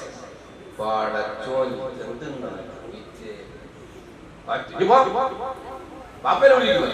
പാപ്പ ഓഫീസിൽ പാപ്പ തിരക്കില്ല. എന്താണ് സെക്സ്? ചോദിച്ചേ ഇനി പിന്നെ വിളിച്ച് ഞാൻ കുറച്ച് തിരക്കിലാണ്. ഇനി ഏട്ടൻ്റെ അടുത്ത് ഓടിപ്പോയി ഏട്ടൻ ചോദിച്ചിട്ടുണ്ട്. ഏട്ടൻ അച്ഛൻ ഉമ്മ വരുന്നത്. ഉമ്മ പറഞ്ഞു മോളിങ്ങോട്ട് കെട്ടിപ്പിടിച്ച് കുഞ്ഞിനെ കുറിച്ച് മോളോട് ഞാൻ ചോദിച്ച്. അപ്പൊ അങ്ങനെ പേപ്പർ എടുത്ത് ചോദിച്ചു formula sex male or female simple. ഉമ്മ പറഞ്ഞു കൊടുത്തു. അത്ര ക്ഷമയാണ് ഉമ്മക്ക്. ഉമ്മക്ക് അറിയാം എന്താണ് കാര്യം. മനസ്സിലായത്? വീട്ടിൽ ഉമ്മയുടെ ഗുണത നിങ്ങളുടെ മക്കൾക്ക് ഉമ്മോട് കളിക്കും. മക്കളെ എപ്പോഴും കെട്ടിപ്പിടിച്ച് ഉമ്മ കൊടുക്കോ? ഇല്ലേ? മക്കളെ എങ്ങനെ ഉമ്മയെ നിൽക്കുന്നോ? ഇല്ല, കൊടുക്കുന്നില്ല. രാവിലെ എഴുന്നേൽക്കുമ്പോ നിങ്ങളെന്നാ മക്കളോട് പറയാ, എന്നാ പറയാ 9 മണിയായിരിക്കുന്നു. 7 മണി. കുട്ടികൾ കളക്കം പഠിക്കുന്ന നിങ്ങളാ പഠിപ്പിക്കുന്നേ. എനിക്ക് 9 മണിയായിരുന്നു. കുട്ടി തുറന്നല്ലോ 7 മണി. കുട്ടികളെ കളക്കം വേണം. ബസ്സിൽ പോകില്ലേ? കുട്ടികൾ കളക്കം പഠിക്കുന്ന ബസ്സിൽ പോകും. നമുക്ക് കരയാനേ സമയമുണ്ടാവും. ദുഃഖിക്കുവാൻ വേണ്ടി മാത്രമാണെങ്കിൽ നിർബന്ധ ജീവിതം ആർക്കുവേണ്ടി? നിങ്ങൾക്ക് ദുഃഖിക്കാനേ സമയമുണ്ടാവും. ഒരു സംശയമില്ല. പോലീസ് സ്റ്റേഷൻ എന്തെങ്കിലും ഒരു കോള് വരും, നിങ്ങളുടെ മകൾ ഇവിടെയുണ്ട്. അതുകൊണ്ട് ഒരു സെക്കൻഡ് പോലും മക്കളെ മാറ്റി നിർത്തണം. മക്കളുടെ കണ്ണിൽ നോക്കി അവർക്ക് എന്തെങ്കിലും പ്രയാസം ഉണ്ടെങ്കിൽ തിരിച്ചറിയാൻ പറ്റുന്ന ഒരാളുടെ പേരാണ് ഉമ്മ. ലോകത്തിലെ ഏറ്റവും മനോഹരമായ ബന്ധം ഏതാണ്? കാമുകി അല്ലേ? ഞാൻ പോന്ന ലോകത്തിലെ ഏറ്റവും മനോഹരമായ ബന്ധമല്ല. ഭാര്യയും ഭർത്താവാണോ? കാമുകനാണോ? ഉമ്മയും മക്കളാണോ? ഏതാണ്? ഉറപ്പല്ലേ? എല്ലാവർക്കും സംശയമില്ല. എങ്കിലും നിങ്ങളുടെ ജില്ലയിലാണ്, ഞങ്ങളുടെ ജില്ലയിൽ സ്വന്തം കാമുകനോടൊപ്പം ഒളിച്ചോടുവാൻ വേണ്ടി പിഞ്ചു പെൺകുട്ടിയെ കടൽ ഭിത്തിയിലേക്ക് വലിച്ചെറിഞ്ഞ് പാറക്കെട്ടിൽ ചോരൊലിച്ചു കൊടുക്കുന്ന സ്വന്തം കുട്ടിയെ പാറക്കെട്ടിലേക്ക് ഇറങ്ങിച്ചെല്ലും. മരിച്ചില്ല എന്ന് ഉറപ്പ് ബോധ്യം വന്നപ്പോൾ കൈകൾ പിടിച്ച് കാലുകൾ പിടിച്ച് പാറക്കെട്ടിലേക്ക് തല തല്ലി മരിച്ചു എന്ന് ഉറപ്പിച്ചതിന് ശേഷം അവിടുന്ന് കയറിപ്പോയ ഉമ്മയുടെ പേര് കൂടി നമ്മളൊന്ന് ചേർത്ത് വായിക്കാം. അതിന് ശിക്ഷാവിധി വന്നത് കൊടുത്ത ജീവപര്യന്തമാണ്. നമ്മൾ മോശക്കാരല്ല. അതുകൊണ്ട് താൽക്കാലിക സുഖങ്ങളിലേക്ക് നമ്മൾ അഭിനമിച്ചാൽ നമ്മുടെ കയ്യിൽ നിന്നും മക്കൾ വിടഞ്ഞിരിക്കും. ലോകത്തിലെ ഏറ്റവും വലിയ സമ്പത്താണ് മക്കൾ. അസറ്റാണ് മക്കൾ. അവരുടെ ഹൃദയത്തോട് ചേർത്ത് അങ്ങനെ ചേർത്ത് ഏറ്റവും നല്ല പറ്റിയ പരിപാടി എന്താണ്? Authoritative parenting. ആധികാരികമായ പാരന്റിങ്. ഒരു സുഹൃത്തിനെ പോലെ, ഒരു ഫ്രണ്ടിനെ പോലെ, ഒരു ഫിലോസഫറെ പോലെ, ഒരു ഗൈഡിനെ പോലെ അവരെ ചേർത്ത് പിടിച്ച് അവരെ എല്ലാം കേട്ട് നിൽക്കുന്ന ജനാധിപത്യ രീതിയാണ്, ഡെമോക്രസിയാണ് ഇതിനകത്ത്. അതിന് ഉപ്പയും ഉമ്മയും ഉമ്മയും മക്കളും എല്ലാം ഒന്നിച്ചിരിക്കുന്ന സമയം എവിടെ ഉണ്ടാവണം? നിങ്ങളുടെ വീട്ടിൽ. ആ സമയത്തിനാണ് ക്വാളിറ്റേറ്റീവ് ടൈം എന്ന് പറയുന്നത്. അതായത് ഗുണപരമായ സമയം. നമ്മളെല്ലാവരും രാവിലെ എഴുന്നേൽക്കുന്നു, ജോലിക്ക് പോകുന്നു, മറ്റുള്ളവർ ജോലിയിൽ ഏർപ്പെടുന്നു, മക്കൾ സ്കൂളിലേക്ക് പറഞ്ഞയക്കുന്നു, തിരിച്ചെല്ലാവരും മക്കൾ എന്ത് ചെയ്യുന്നു? അവരുടെ ഹോംവർക്കുകളും പഠനങ്ങളും കഴിഞ്ഞ് നിൽക്കുന്ന സമയമുണ്ടല്ലോ, ഒരു പ്രൈം ടൈം ഉണ്ട് ജീവിതത്തിൽ. അത് 7 മണി മുതൽ 9 മണി വരെ. ഈ സമയം നമ്മളെന്താ ചെയ്യാം? ഉപ്പ ഒരു റൂമിൽ നിന്ന് തോണ്ടുന്നു, ഉമ്മ മറ്റുള്ള റൂമിൽ നിന്ന് തോണ്ടുന്നു, മക്കൾ മോളത്തെ റൂമിൽ നിന്ന് തോണ്ടുന്നു, മൊത്തം ഓളം തോണ്ടി. ഉമ്മയും ഉപ്പയും മക്കൾ ഒന്നിച്ച് എപ്പോഴെങ്കിലും കാണോ? അപ്പൊ മക്കൾ ചോദിക്കും, ഹായ് ബ്രോ, ഇവിടെ ഉണ്ടായിരുന്നു. ആരും സംസാരിക്കുന്നില്ല, ആരും സംസാരിക്കുന്നില്ല. നമ്മൾ എന്ത് ചെയ്യും? നമുക്ക് ഏറ്റവും അടുക്കളയിൽ പണിയുണ്ടാവും, അല്ലെങ്കിൽ തിരക്കിലാണെങ്കിൽ മക്കൾ വന്നതൊക്കെ പറയുമ്പോൾ നമ്മൾ എന്ത് ചെയ്യും? ഇതങ്ങ് കൊടുക്കും, ഇത് അങ്ങ് കൊടുക്കും. ലോകത്തിലെ ഏറ്റവും അപകടം പിടിച്ച സാധനം കുട്ടികളെ കയ്യിലേക്ക് വെച്ച് കൊടുക്കുന്നത് ആരാ? ഞാനോ? നിങ്ങൾ ഓരോരുത്തരും. അലി കടുക്കശ്ശേരി എന്നൊരു കവിയുടെ ഏറ്റവും പ്രശസ്തമായ ഒരു കവിതയുണ്ട്, സൈലന്റ് മോൾ. 4 വയസ്സുള്ളൊരുണ്ണിക്കുട്ടൻ, കരച്ചിലും വാശിയും ബഹളവും തന്നെ. അമ്മയ്ക്കൊരു പുതു ബുദ്ധി തോന്നി, സ്മാർട്ട് ഫോൺ കയ്യിൽ കൊടുത്തു നോക്കി. മാസങ്ങളേറെ കഴിഞ്ഞു പോയി, അമ്മയ്ക്ക് ആശ്വാസമേറെയായി. കരച്ചിലും വാശിയും ഒന്നുമില്ല, ഓട്ടവും ചാട്ടവും ഇല്ലേയില്ല. മുറ്റത്തു വന്ന കിളികളെയും പൂക്കളിൽ തേനുണ്ണും വണ്ടിനെയും തഞ്ചത്തിൽ പാറുന്ന തുമ്പിയെയും ഉണ്ണിക്കുട്ടൻ പിന്നെ കണ്ടതില്ല. പൂച്ചയെ കണ്ടില്ല, ഒരണ്ണാനെ കണ്ടില്ല, മാനത്തും മണ്ണിലും നോക്കിയില്ല. മഴ വന്നതറിഞ്ഞില്ല, വെയിൽ വന്നതറിഞ്ഞില്ല, മൊത്തത്തിൽ സൈലന്റ് മോഡിലായി. നിങ്ങൾ ഹൃദയം കൊണ്ട് കേൾക്കണം. നമ്മളാണ് മക്കളുടെ കയ്യിലേക്ക് ആധുനിക ഡിജിറ്റൽ ഗാഡ്ജറ്റുകൾ പരിധിയില്ലാതെ വെച്ചു കൊടുക്കുന്നത്. ഇങ്ങനെ വെച്ചു കൊടുത്തുള്ള കുഴപ്പമെന്താ? മണ്ണിനെ ഇറങ്ങി, പരിസരങ്ങളെ ഇറങ്ങി വളരേണ്ട പ്രായമാണ്. 12 വയസ്സ് വരെ. ആ സമയം ഇവർ ഇതിനകത്ത് തലപൂട്ടിരിക്കുകയാണ്. ചുറ്റുമുള്ള ഒന്നിനെയും അറിയുന്നില്ല. അവർ സംസാരിക്കുന്നത് കാർട്ടൂൺ സംസാരിക്കുന്ന പോലെ സംസാരിക്കും. നമ്മൾ പറയും, എന്റെ മകന് എല്ലാ മൊബൈൽ ഫോണും ചെയ്യുന്ന കാര്യങ്ങൾ അറിയാമല്ലോ. അഹങ്കാരത്തോടുകൂടി കല്യാണ വീട്ടിൽ പോയി പറയില്ലേ? നിങ്ങൾ ചെയ്ത ഏറ്റവും വലിയ പുനരധിയാണ്. ഈ നാടിനെയും പരിസരങ്ങളെയും മനുഷ്യനെയും അറിഞ്ഞു വളരേണ്ട മക്കളാ. അതൊന്നും ചെയ്യാതെ നിങ്ങളുടെ ജോലി തിരക്കും നിങ്ങളുടെ തിരക്കുകളും മാറ്റി വെക്കാൻ വേണ്ടി, നിങ്ങൾക്ക് ശല്യം തീർക്കുവാൻ വേണ്ടി മക്കളുടെ കയ്യിലേക്ക് ഏറ്റവും അപകടം പിടിച്ച ഈ ഡിജിറ്റൽ ഗാഡ്ജറ്റുകൾ വെച്ചു കൊടുക്കും. നിങ്ങൾ ഉപയോഗിക്കണ്ടോ? ഫോൺ ഉപയോഗിക്കണ്ടോ? ഉണ്ടോ? ഒരിക്കലും ഉപയോഗിക്കരുത്. 8 വയസ്സ് വരെ കുട്ടിക്ക് 4 വയസ്സ് മുതൽ 8 വയസ്സ് വരെ അരമണിക്കൂറാണ് screen time. American paediatrician of academy of paediatrician പറയുന്നത് അരമണിക്കൂറാണ്. 8 മുതൽ 15 വരെ 1 മണിക്കൂറാണ്. പക്ഷേ പരിധിയില്ലാതെ നമ്മൾ വീട്ടിനകത്തുള്ള ഇന്റർനെറ്റുകൾ ഉപയോഗിച്ച് കുട്ടികളെ കാണുന്നു. ഒരു കാര്യം കൂടെ നിങ്ങൾ പറയാം. കോഴിക്കോട് ജില്ലയിൽ ഒരു സ്കൂളിൽ എന്നെ ക്ലാസ് എടുക്കാൻ വിളിക്കാനും കേട്ടായ കാരണം അറിയാം. 4ാം ക്ലാസ് പഠിക്കുന്ന 4 കുട്ടികൾ ഫോൺ വീഡിയോ കണ്ടു. മനസ്സിലായല്ലോ? എന്ത് കണ്ടു? Phone video. എങ്ങനെ കണ്ടത്? ഞാൻ അന്വേഷിച്ചു. അപ്പോഴാണ് മനസ്സിലായത്, പഠിക്കാൻ വേണ്ടി കുട്ടികൾക്ക് ഇന്നത്തെ കാലഘട്ടത്തിൽ പഠിക്കാൻ വേണ്ടി പല കാര്യങ്ങളും ടീച്ചർമാർ ഫോണിലേക്ക് ഇട്ടുകൊടുക്കൂലേ? അങ്ങനെ ഇട്ടുകൊടുത്തു. രക്ഷിതാക്കൾ എന്ത് മൊബൈൽ കണ്ടാലും ഇതിന്റെ സെർച്ച് ഹിസ്റ്ററി നോക്കാൻ ആർക്കറിയാം? 2 വയസ്സുള്ള കുട്ടിക്ക് വരാറിയാം. നിങ്ങൾ ഏതെങ്കിലും ഗുരുത്തക്കേടുകൾ മൊബൈൽ ഫോണിനകത്ത് ചെയ്താൽ അത് സെർച്ച് നടത്തി അത് കാണുവാനുള്ള കപ്പാസിറ്റി ആയിരിക്കുന്നത് ഈ കുട്ടികൾക്ക്. ആ സെർച്ച് ഹിസ്റ്ററി നോക്കി അങ്ങനെ കുട്ടി രക്ഷിതാവ് കണ്ട ഫോൺ വീഡിയോ കണ്ടു. ഒരു കുട്ടി കണ്ടപ്പോൾ അടുത്ത കുട്ടിയോട് പറഞ്ഞു, 4ാം ക്ലാസ്സിലായിരുന്ന തലച്ചോറിലേക്ക് കാലം തെറ്റി കാമവും അപകടങ്ങളും ലഹരിയും വന്നാൽ അവസ്ഥ എന്തായിരിക്കും? തരിപ്പണമാകുന്ന തലച്ചോറ്. നമ്മുടെ ഭാഗത്തുള്ള ചെറിയ നെഗ്ലിജൻസ്, നമ്മുടെ ഭാഗത്തുള്ള ചെറിയ വീഴ്ച ഗുരുതരമായ സാമൂഹ്യ പ്രത്യാഘാതങ്ങൾ മക്കളിൽ ഉണ്ടാക്കുന്ന ബോധ്യം എന്റെ പ്രിയപ്പെട്ട ഉമ്മമാർക്കും ഉപ്പമാർക്കുണ്ടാവും. ഇല്ലെങ്കിൽ മക്കൾ കഴിയില്ല. മനസ്സിലായില്ല? അങ്ങനെ പോകാതിരിക്കണമെങ്കിൽ മക്കൾ നമ്മുടേതാണെന്നുള്ള ബോധ്യമാണ്. നമ്മളെ കാണുന്ന ഏറ്റവും വലിയ പ്രശ്നം പറഞ്ഞ് അവസാനിപ്പിക്കാം. പറഞ്ഞ് അവസാനിപ്പിക്കാം. വില ഗുരിപ്പ എങ്ങനെയെങ്കിലും നിർത്തിക്കഴിഞ്ഞാൽ നമുക്ക് കൊണ്ട് പോവുകയുള്ളൂ അല്ലേ? ഞാൻ അവസാനിപ്പിക്കുകയാണ്. അതുകൊണ്ട് പലപ്പോഴും കാണുന്നതാണ് ഏറ്റവും വലിയ ദുരന്തം എന്ന് പറയുന്നത് ഈ കമ്പാരിസൺ. കുട്ടികൾ ഒരിക്കലും കമ്പയർ ചെയ്യും മറ്റൊരു കുട്ടിയായിട്ട്.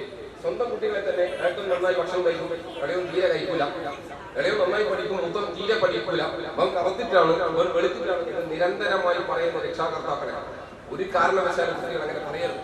ലോകത്തെ എല്ലാ കുട്ടികളും വ്യത്യസ്തരാണ്. ഞാനൊരു കഥ പറയാം. 1955 തായ്ലാന്റിന്റെ തലസ്ഥാനമായ ബാങ്കോക്കിൽ ഒരു ബുദ്ധക്ഷേത്രത്തിന്റെ പണി നടക്കുക. അവിടെ ഒരു ബുദ്ധക്ഷേത്രത്തിന്റെ പണി നടക്കുക. അവിടെ ഒരു തകരശെട്ടിൽ ആരാലും ശ്രദ്ധിക്കപ്പെടാതെ വർഷങ്ങളോളം കടന്ന ഒരു ബുദ്ധപ്രതിമ പ്രതിഷ്ഠിക്കുവാൻ വേണ്ടി ബുദ്ധമത വിശ്വാസികൾ തീരുമാനിച്ചപ്പോഴാണ് അത്തരമൊരു ക്ഷേത്രത്തിന്റെ പണി നടക്കുന്നത്. അങ്ങനെ ക്ഷേത്രത്തിന്റെ പണി തുടങ്ങി. ചുറ്റുമട്ടിന്റെ പണിയെല്ലാം പൂർത്തീകരിച്ചു. പക്ഷേ 35 ടൺ ഭാരമുള്ള ഈ വലിയ ബുദ്ധപ്രതിമ വലിയ ക്രെയിൻ കൊണ്ടുവന്ന് കയറുകൊണ്ട് കെട്ടി ഉയർത്തിയിട്ട് വേണമായിരുന്നതിനകത്ത് സ്ഥാപിക്കണം. അതുകൊണ്ട് നീ ചുറ്റുമണി പണിതെ പണിതെടുത്തു, മേൽക്കൂര പണിതെടുത്തു. വലിയ ക്രെയിൻ വന്നു, കയറുകൊണ്ട് ബുദ്ധപ്രതിമ കെട്ടി സാവധാനം ഉയർത്തി ഇതിലേക്ക് വെക്കാൻ നോക്കുമ്പോൾ ദൗർഭാഗ്യവശാൽ കയറ് പൊട്ടി ബുദ്ധപ്രതിമ താഴേക്ക് കൊണ്ട് പൊട്ടി. നമുക്കറിയാം, പ്രതിഷ്ഠ ദൈവവിശ്വാസം എന്നൊക്കെ പറയുന്നത് വിശ്വാസികളെ സംബന്ധിച്ചും അതി വൈകാരികമായ വിഷയം. അവർക്കെല്ലാം വല്ലാത്ത സങ്കടമാണ്. അവരെന്ത് ഇതിനെ എങ്ങനെ ശരിയാക്കും? ആ വീഴ്ചയിൽ അതിലൊരു ചെറിയ ഭാഗം പൊട്ടിപ്പോയി. അപ്പൊ എന്ത് ചെയ്തു? ആ പൊട്ടി ഭാഗം നോക്കി, അവിടെ ഒരു മഞ്ഞ പ്രകാശം. അവിടെയെല്ലാം തൊടുമ്പോൾ ചില പാളികൾ അടർന്നു പോകുന്നു. അടർന്ന ഭാഗത്തെല്ലാം ഒരു മഞ്ഞ നിറം. ഞെട്ടലോടെ അവർ തിരിച്ചറിഞ്ഞു, 1400-ാം ആണ്ടിൽ തായ് രാജവംശം ശുദ്ധ സ്വർണത്തിൽ പെടുന്ന ഒരു ഗോൾഡൻ ബുദ്ധയായിരുന്നു അത്. ഇന്ന് തായ്ലാന്റിൽ പോകുന്നവർക്ക് അത് കാണാം. ആ ഗോൾഡൻ കിലോ കണക്കുള്ള ഗോൾഡൻ കൊണ്ട് അവിടെ കാണാം. 1700-ാം ആണ്ടിൽ ബർമീസ് സൈന്യം തായ്ലാന്റിനെ ആക്രമിക്കാൻ വന്നപ്പോൾ അവർ കട്ടുകൊണ്ടുപോകാതിരിക്കാൻ ഒരു പ്രത്യേകതരം കളിമൺ ചാന്തുകൊണ്ട് പൊതിഞ്ഞു സൂക്ഷിച്ചതായിരുന്നു. ആ യുദ്ധത്തിൽ ആ സത്യം അറിയുന്ന എല്ലാവരും മരിച്ചു പോയത് കൊണ്ടാണ് വർഷങ്ങളോളം ഒരു തകരശെട്ടിൽ ഈ ഗോൾഡൻ ബുദ്ധ ആരാലും തിരിച്ചറിയപ്പെടാതെ കിടന്നത്. ലോകപ്രശസ്ത എഴുത്തുകാരനായ ജാക്ക് കെൻഫീൽഡ് അദ്ദേഹത്തിന്റെ പുസ്തകത്തിനകത്ത് ഈ ചരിത്ര സംഭവത്തെ കുറിച്ച് പറഞ്ഞു വെക്കുന്നുണ്ട്. എന്നിട്ട് അദ്ദേഹം പറഞ്ഞു, ആവശ്യമാണ് ജീവിതാനുഭവങ്ങളാണ് നമ്മളെ മക്കൾക്ക് ഇല്ലാത്തതാണ്. 2 കാര്യങ്ങളാണ് കുട്ടികളെ രൂപപ്പെടുന്നത്. ഒന്ന് സാഹചര്യമാണ്, സർക്കംസ്റ്റാൻസ് ആണ്. മറ്റേത് ജീനാണ്. ജീനിന്റെ കാര്യത്തിൽ നമുക്ക് ചെയ്യാൻ പറ്റുമോ? ഒന്നും ചെയ്യാൻ പറ്റില്ല. സാഹചര്യത്തിന്റെ കാര്യത്തിൽ നമുക്ക് പലതും ചെയ്യാം.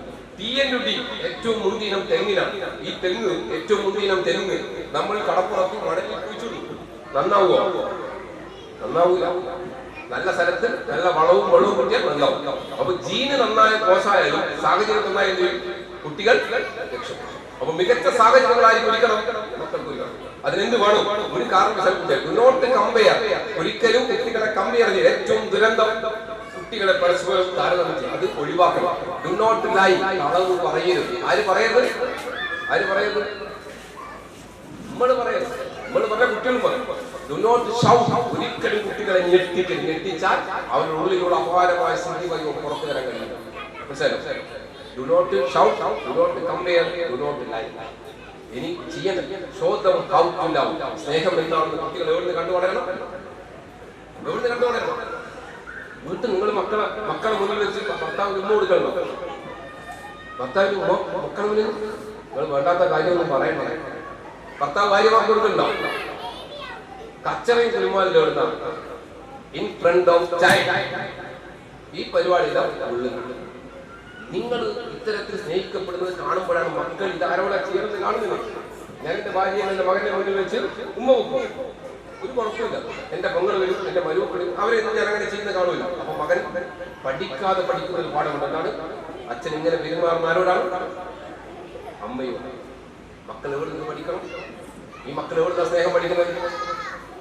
പകത് പാസിന്റെ സിനിമയിൽ പഠിക്കേണ്ട എല്ലാം മനസ്സിലായിരുന്നു.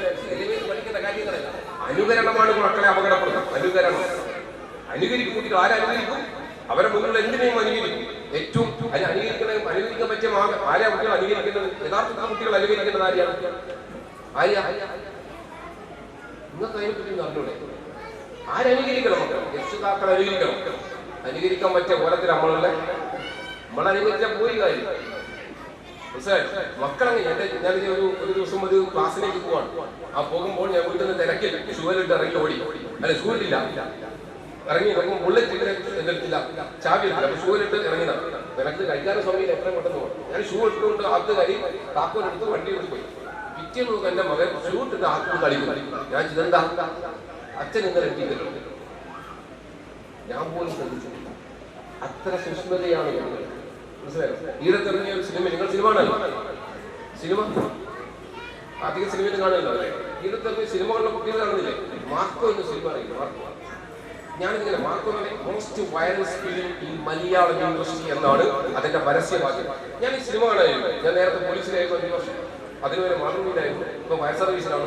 ഒരുപാട് ശരീരങ്ങളും മരണപ്പെട്ട ശരീരങ്ങളും റെയിൽവേ ട്രാക്കിലെ ശരീരങ്ങളും ചിഹ്നച്ചെറിയ ശരീരങ്ങളൊക്കെ ഞാൻ കണ്ടിട്ടുണ്ട്. പക്ഷെ ഇതിനകത്ത് ഭയങ്കര വയലൻസ് ആയിരുന്നു. ഞാൻ 15 ഇറങ്ങി വന്നു. ഞാൻ നോക്കും തൊട്ടപ്പുറത്ത് നോക്കി ഇതുപോലത്തെ ചെക്കൻ ഒരാളെ കൊല്ലുന്നു ചിരിക്കുന്നു, കൊല്ലുന്നു ചിരിക്കുന്നു. നമുക്ക് ഒരാളെ കൊല്ലുന്നത് കാണുമ്പോൾ ചിരി വരുമോ? എന്തുകൊണ്ടാണ് കുട്ടികൾ ചിരിക്കുന്നത്? അവിടെയാണ് നിങ്ങൾ തിരിച്ചറിയുന്നത്. ഷഹബാസ് എന്ന ചെറുപ്പക്കാരനെ താമരശ്ശേരിയിൽ SLC പഠിക്കുന്ന കൂടെയുള്ള കുട്ടികൾ തലക്കടിച്ച് ചോര പൊട്ടിയൊലിക്കുമ്പോൾ കുട്ടി ഇങ്ങനെ കുതിച്ചുകൊണ്ട് പറഞ്ഞു, എന്നെ അടിക്കരുത്. അപ്പോഴും കുട്ടികൾ ചിരിച്ചുകൊണ്ട് അവന്റെ തലയടിച്ച് പൊട്ടിച്ചു കൊന്നു. ഈ കുട്ടികളുടെ ഇൻസ്റ്റയിൽ ഐഡിയ എടുത്ത് നോക്കുമ്പോഴല്ലേ ഇവർ കാണുന്ന വീഡിയോ എന്താണെന്നറിയോ? കൊറിയൻ, ജാപ്പാനീസ് സീരീസ് സിനിമകളാണ്. ആ സിനിമകളുടെ പ്രത്യേകത എന്നറിയോ? എന്താണ്? പുതിയ ഗെയിമിന്റെ പ്രത്യേകത എന്താ? നിങ്ങൾ വീട്ടിലൊക്കെ പോയാൽ വെടിവെക്കുന്ന ഒച്ചയൊക്കെ കേൾക്കുക. എല്ലാ വീട്ടിൽ പോയാൽ വെടിവെക്കും, ടിഷ്യൂ മക്കൾ വെടിവെക്കും. ഗെയിം കളിക്കണ്ട, ഗെയിം കളിക്കണ്ട, കളിക്കരുത്. മൊബൈൽ എടുക്കലുണ്ടോ? ഉപ്പയും ഉമ്മയും കാണാൻ മൊബൈൽ എടുക്കലുണ്ടോ? എടാ എടുത്തു കഴിഞ്ഞാൽ നിങ്ങളെ പോലീസ് അറസ്റ്റ് ചെയ്യും. എടുക്കരുത്. എടുക്കുവോ? ഈ ഗെയിമിന്റെ എല്ലാം തീം എന്ന് പറയുന്നത് കൊല്ലുക. കൊല്ലും തോറും പോയിന്റ് പോയി, കൂടുതൽ കൊല്ലുന്നത് കൂടുതൽ പോയിന്റ്. ഇങ്ങനെ കളിച്ച് വളർന്ന കുട്ടികൾ വലുതാകുമ്പോൾ ചോര കാണുമ്പോൾ പ്രശ്നം ഉണ്ടാവോ? ഇല്ല. അതാണ് മനഃശാസ്ത്രം. വേറെ ഒന്നുമല്ല. നമുക്ക് വേണ്ടി എന്തുകൊണ്ടാണ് നമ്മുടെ ജീവിതത്തിൽ ഇതൊക്കെ കാണുമ്പോൾ പ്രയാസമാണ്. ആ പ്രയാസങ്ങളില്ലാതെ മാറ്റണമെങ്കിൽ ചെറുപ്പത്തിലെ കുട്ടികൾ ഗെയിം കളിച്ചതല്ല വളരുന്നത്. ഇത്തരം ഗെയിമുകൾ, ഇത്തരം സീരിയസുകൾ എല്ലാം കുട്ടികൾ നയിക്കുന്നത് മിസ്ലീഡിംഗ് അപകടങ്ങളിലേക്ക്. ഇത്തരം ഗെയിമുകളെ നിരോധിക്കണം. ഇത്തരം ഗെയിമുകൾ നിങ്ങൾ മൊബൈൽ ചെയ്യണം, ഒഴിവാക്കണം. ഒരു കാരണവശാൽ നിങ്ങൾ മൊബൈൽ കുട്ടികൾക്ക് സ്വതന്ത്രമായി കൊടുക്കാൻ പാടില്ല. അതുകൊണ്ട് സ്നേഹം എന്താണ് കാണുന്നത്? ആക്സെപ്റ്റ് ചെയ്യേണ്ട, അപ്രീസിയേറ്റ്. കുട്ടികൾ ചെയ്യണം, ആക്സെപ്റ്റ് ചെയ്യണം. എന്ത് വന്നാലും എന്ത് വന്നാലും രക്ഷിതാക്കൾ ഇതുപോലെയായിരിക്കണം. എന്താണ്? നിങ്ങൾക്ക് എന്ത് തെറ്റ് പറ്റിയാലും നിങ്ങളെ ഞാൻ ചേർത്ത് പിടിക്കും. ഇതാണ് കുട്ടികൾക്ക് എന്ത് തെറ്റ് പറ്റിയാലും ചേർത്ത് പിടിക്കാനോ ഷൗട്ട് ചെയ്യാൻ പാടില്ല. ചേർത്ത് പിടിച്ച് തെറ്റു തിരുത്തി കൊടുക്കണം. മനുഷ്യനാണ്, തെറ്റ് പറ്റൂലേ? തിരുത്തലാണ് രക്ഷാകർത്തൃത്വം. ആക്സെപ്റ്റ് ചെയ്ത അപ്രീസിയേറ്റ്. പിന്നെ വോളണ്ടിയേഴ്സായി വീട്ടിനകത്ത് അച്ഛനും ഉമ്മയും ഉപ്പയും ബാപ്പയും എല്ലാം ഒന്നിച്ചിരിക്കുന്ന സമയമുണ്ടാകും. കുട്ടി വളരുന്ന എല്ലാ കാര്യങ്ങൾക്കും ഒരു പക്ഷേ അവർ വീട്ടിൽ നിന്ന് ഇറങ്ങി തിരിച്ച് സ്കൂളിൽ പോയി തിരിച്ചെത്തുന്ന സമയത്തിനുള്ളിൽ അവർ പറയുന്ന മുഴുവൻ കഥകൾ കേൾക്കുക. ആ കഥകളിൽ എവിടെയെങ്കിലും മുതിർന്നവർ അവരോട് കാണിക്കുന്ന ചെറിയ തെറ്റുകൾ പോലും തിരിച്ചറിയാൻ ആർക്ക് പറ്റും? രക്ഷിതാക്കൾ. നിങ്ങൾ കേട്ടില്ല എങ്കിൽ ആ തെറ്റാവർത്തിക്കും. അവർക്ക് തിരിച്ചറിയാൻ കഴിയില്ല. ഒരു തരത്തിലും ഒരു മനുഷ്യനെ ലോകത്ത് വിശ്വസിക്കാൻ പറ്റും. നിങ്ങൾക്ക് ലോകത്ത് നമുക്കൊരു ആനയെ കണ്ട ആനയുടെ സ്വഭാവം അറിഞ്ഞൂടെ? ആന എങ്ങനെ ചെയ്യണം? ലോകത്ത് ഇനി 100 വർഷം കഴിഞ്ഞാൽ ആന ട്രൗസറുണ്ടോ? ആനക്കറിയാം അത് അല്ലേ? മുയലിന്റെ സ്വഭാവം അറിഞ്ഞൂടെ? തിരിച്ചറിയാൻ പറ്റാത്ത ഒറ്റ മുദ്രയുള്ളൂ ലോകത്ത്. ഞാനോ? നിങ്ങൾ ഇത്രയും കാലം ഞാൻ ഇത്രയും തൊണ്ടാവുന്ന എങ്ങനെ പറയാനാണ്? മനുഷ്യനാണ് ഞാനും നിങ്ങളുമാണ്. ഞാനും നിങ്ങളും മനുഷ്യനാണ്. മനുഷ്യനെ തിരിച്ചറിയാൻ കഴിയില്ല. അതുകൊണ്ട് ഈ മക്കളെ ഹൃദയത്തോട് ചേർത്ത് നിർത്തണം. ഇവിടെ മക്കളെ ഏറ്റവും മികച്ച സമ്പത്തായി കാണണം. നമ്മുടെ മക്കളെ മാത്രമല്ല കേട്ടോ, എല്ലാ മക്കളെയും ചേർത്ത് പിടിച്ചുകൊണ്ട് ഈ നാടിന്റെ സമ്പത്തായി മക്കളെ കണ്ടുകൊണ്ട് നാടിനും വീടിനും രാജ്യത്തിനും പറ്റുന്ന മക്കളായി അവരെ മാറ്റണം. അങ്ങനെ മാറ്റുവാൻ ആവശ്യമായ ഇടപെടൽ ആര് നടത്തണം? നമ്മൾ ഓരോരുത്തരും നടത്തണം. ഞാനൊരു പാട്ട് പാടും, ഏറ്റുപാടോ? ക്ലാസ് അവസാനിപ്പിക്കാം. എല്ലാവരും പാടോ? ഒച്ചത് പാടോ? എല്ലാവരും പാടണം. ഓക്കെയാണോ? നിർത്തുന്ന എന്തിന് കൊള്ളാമെന്ന ചോദ്യം വേണ്ട, എന്തിന് കൊള്ളാമെന്ന ചോദ്യം വേണ്ട.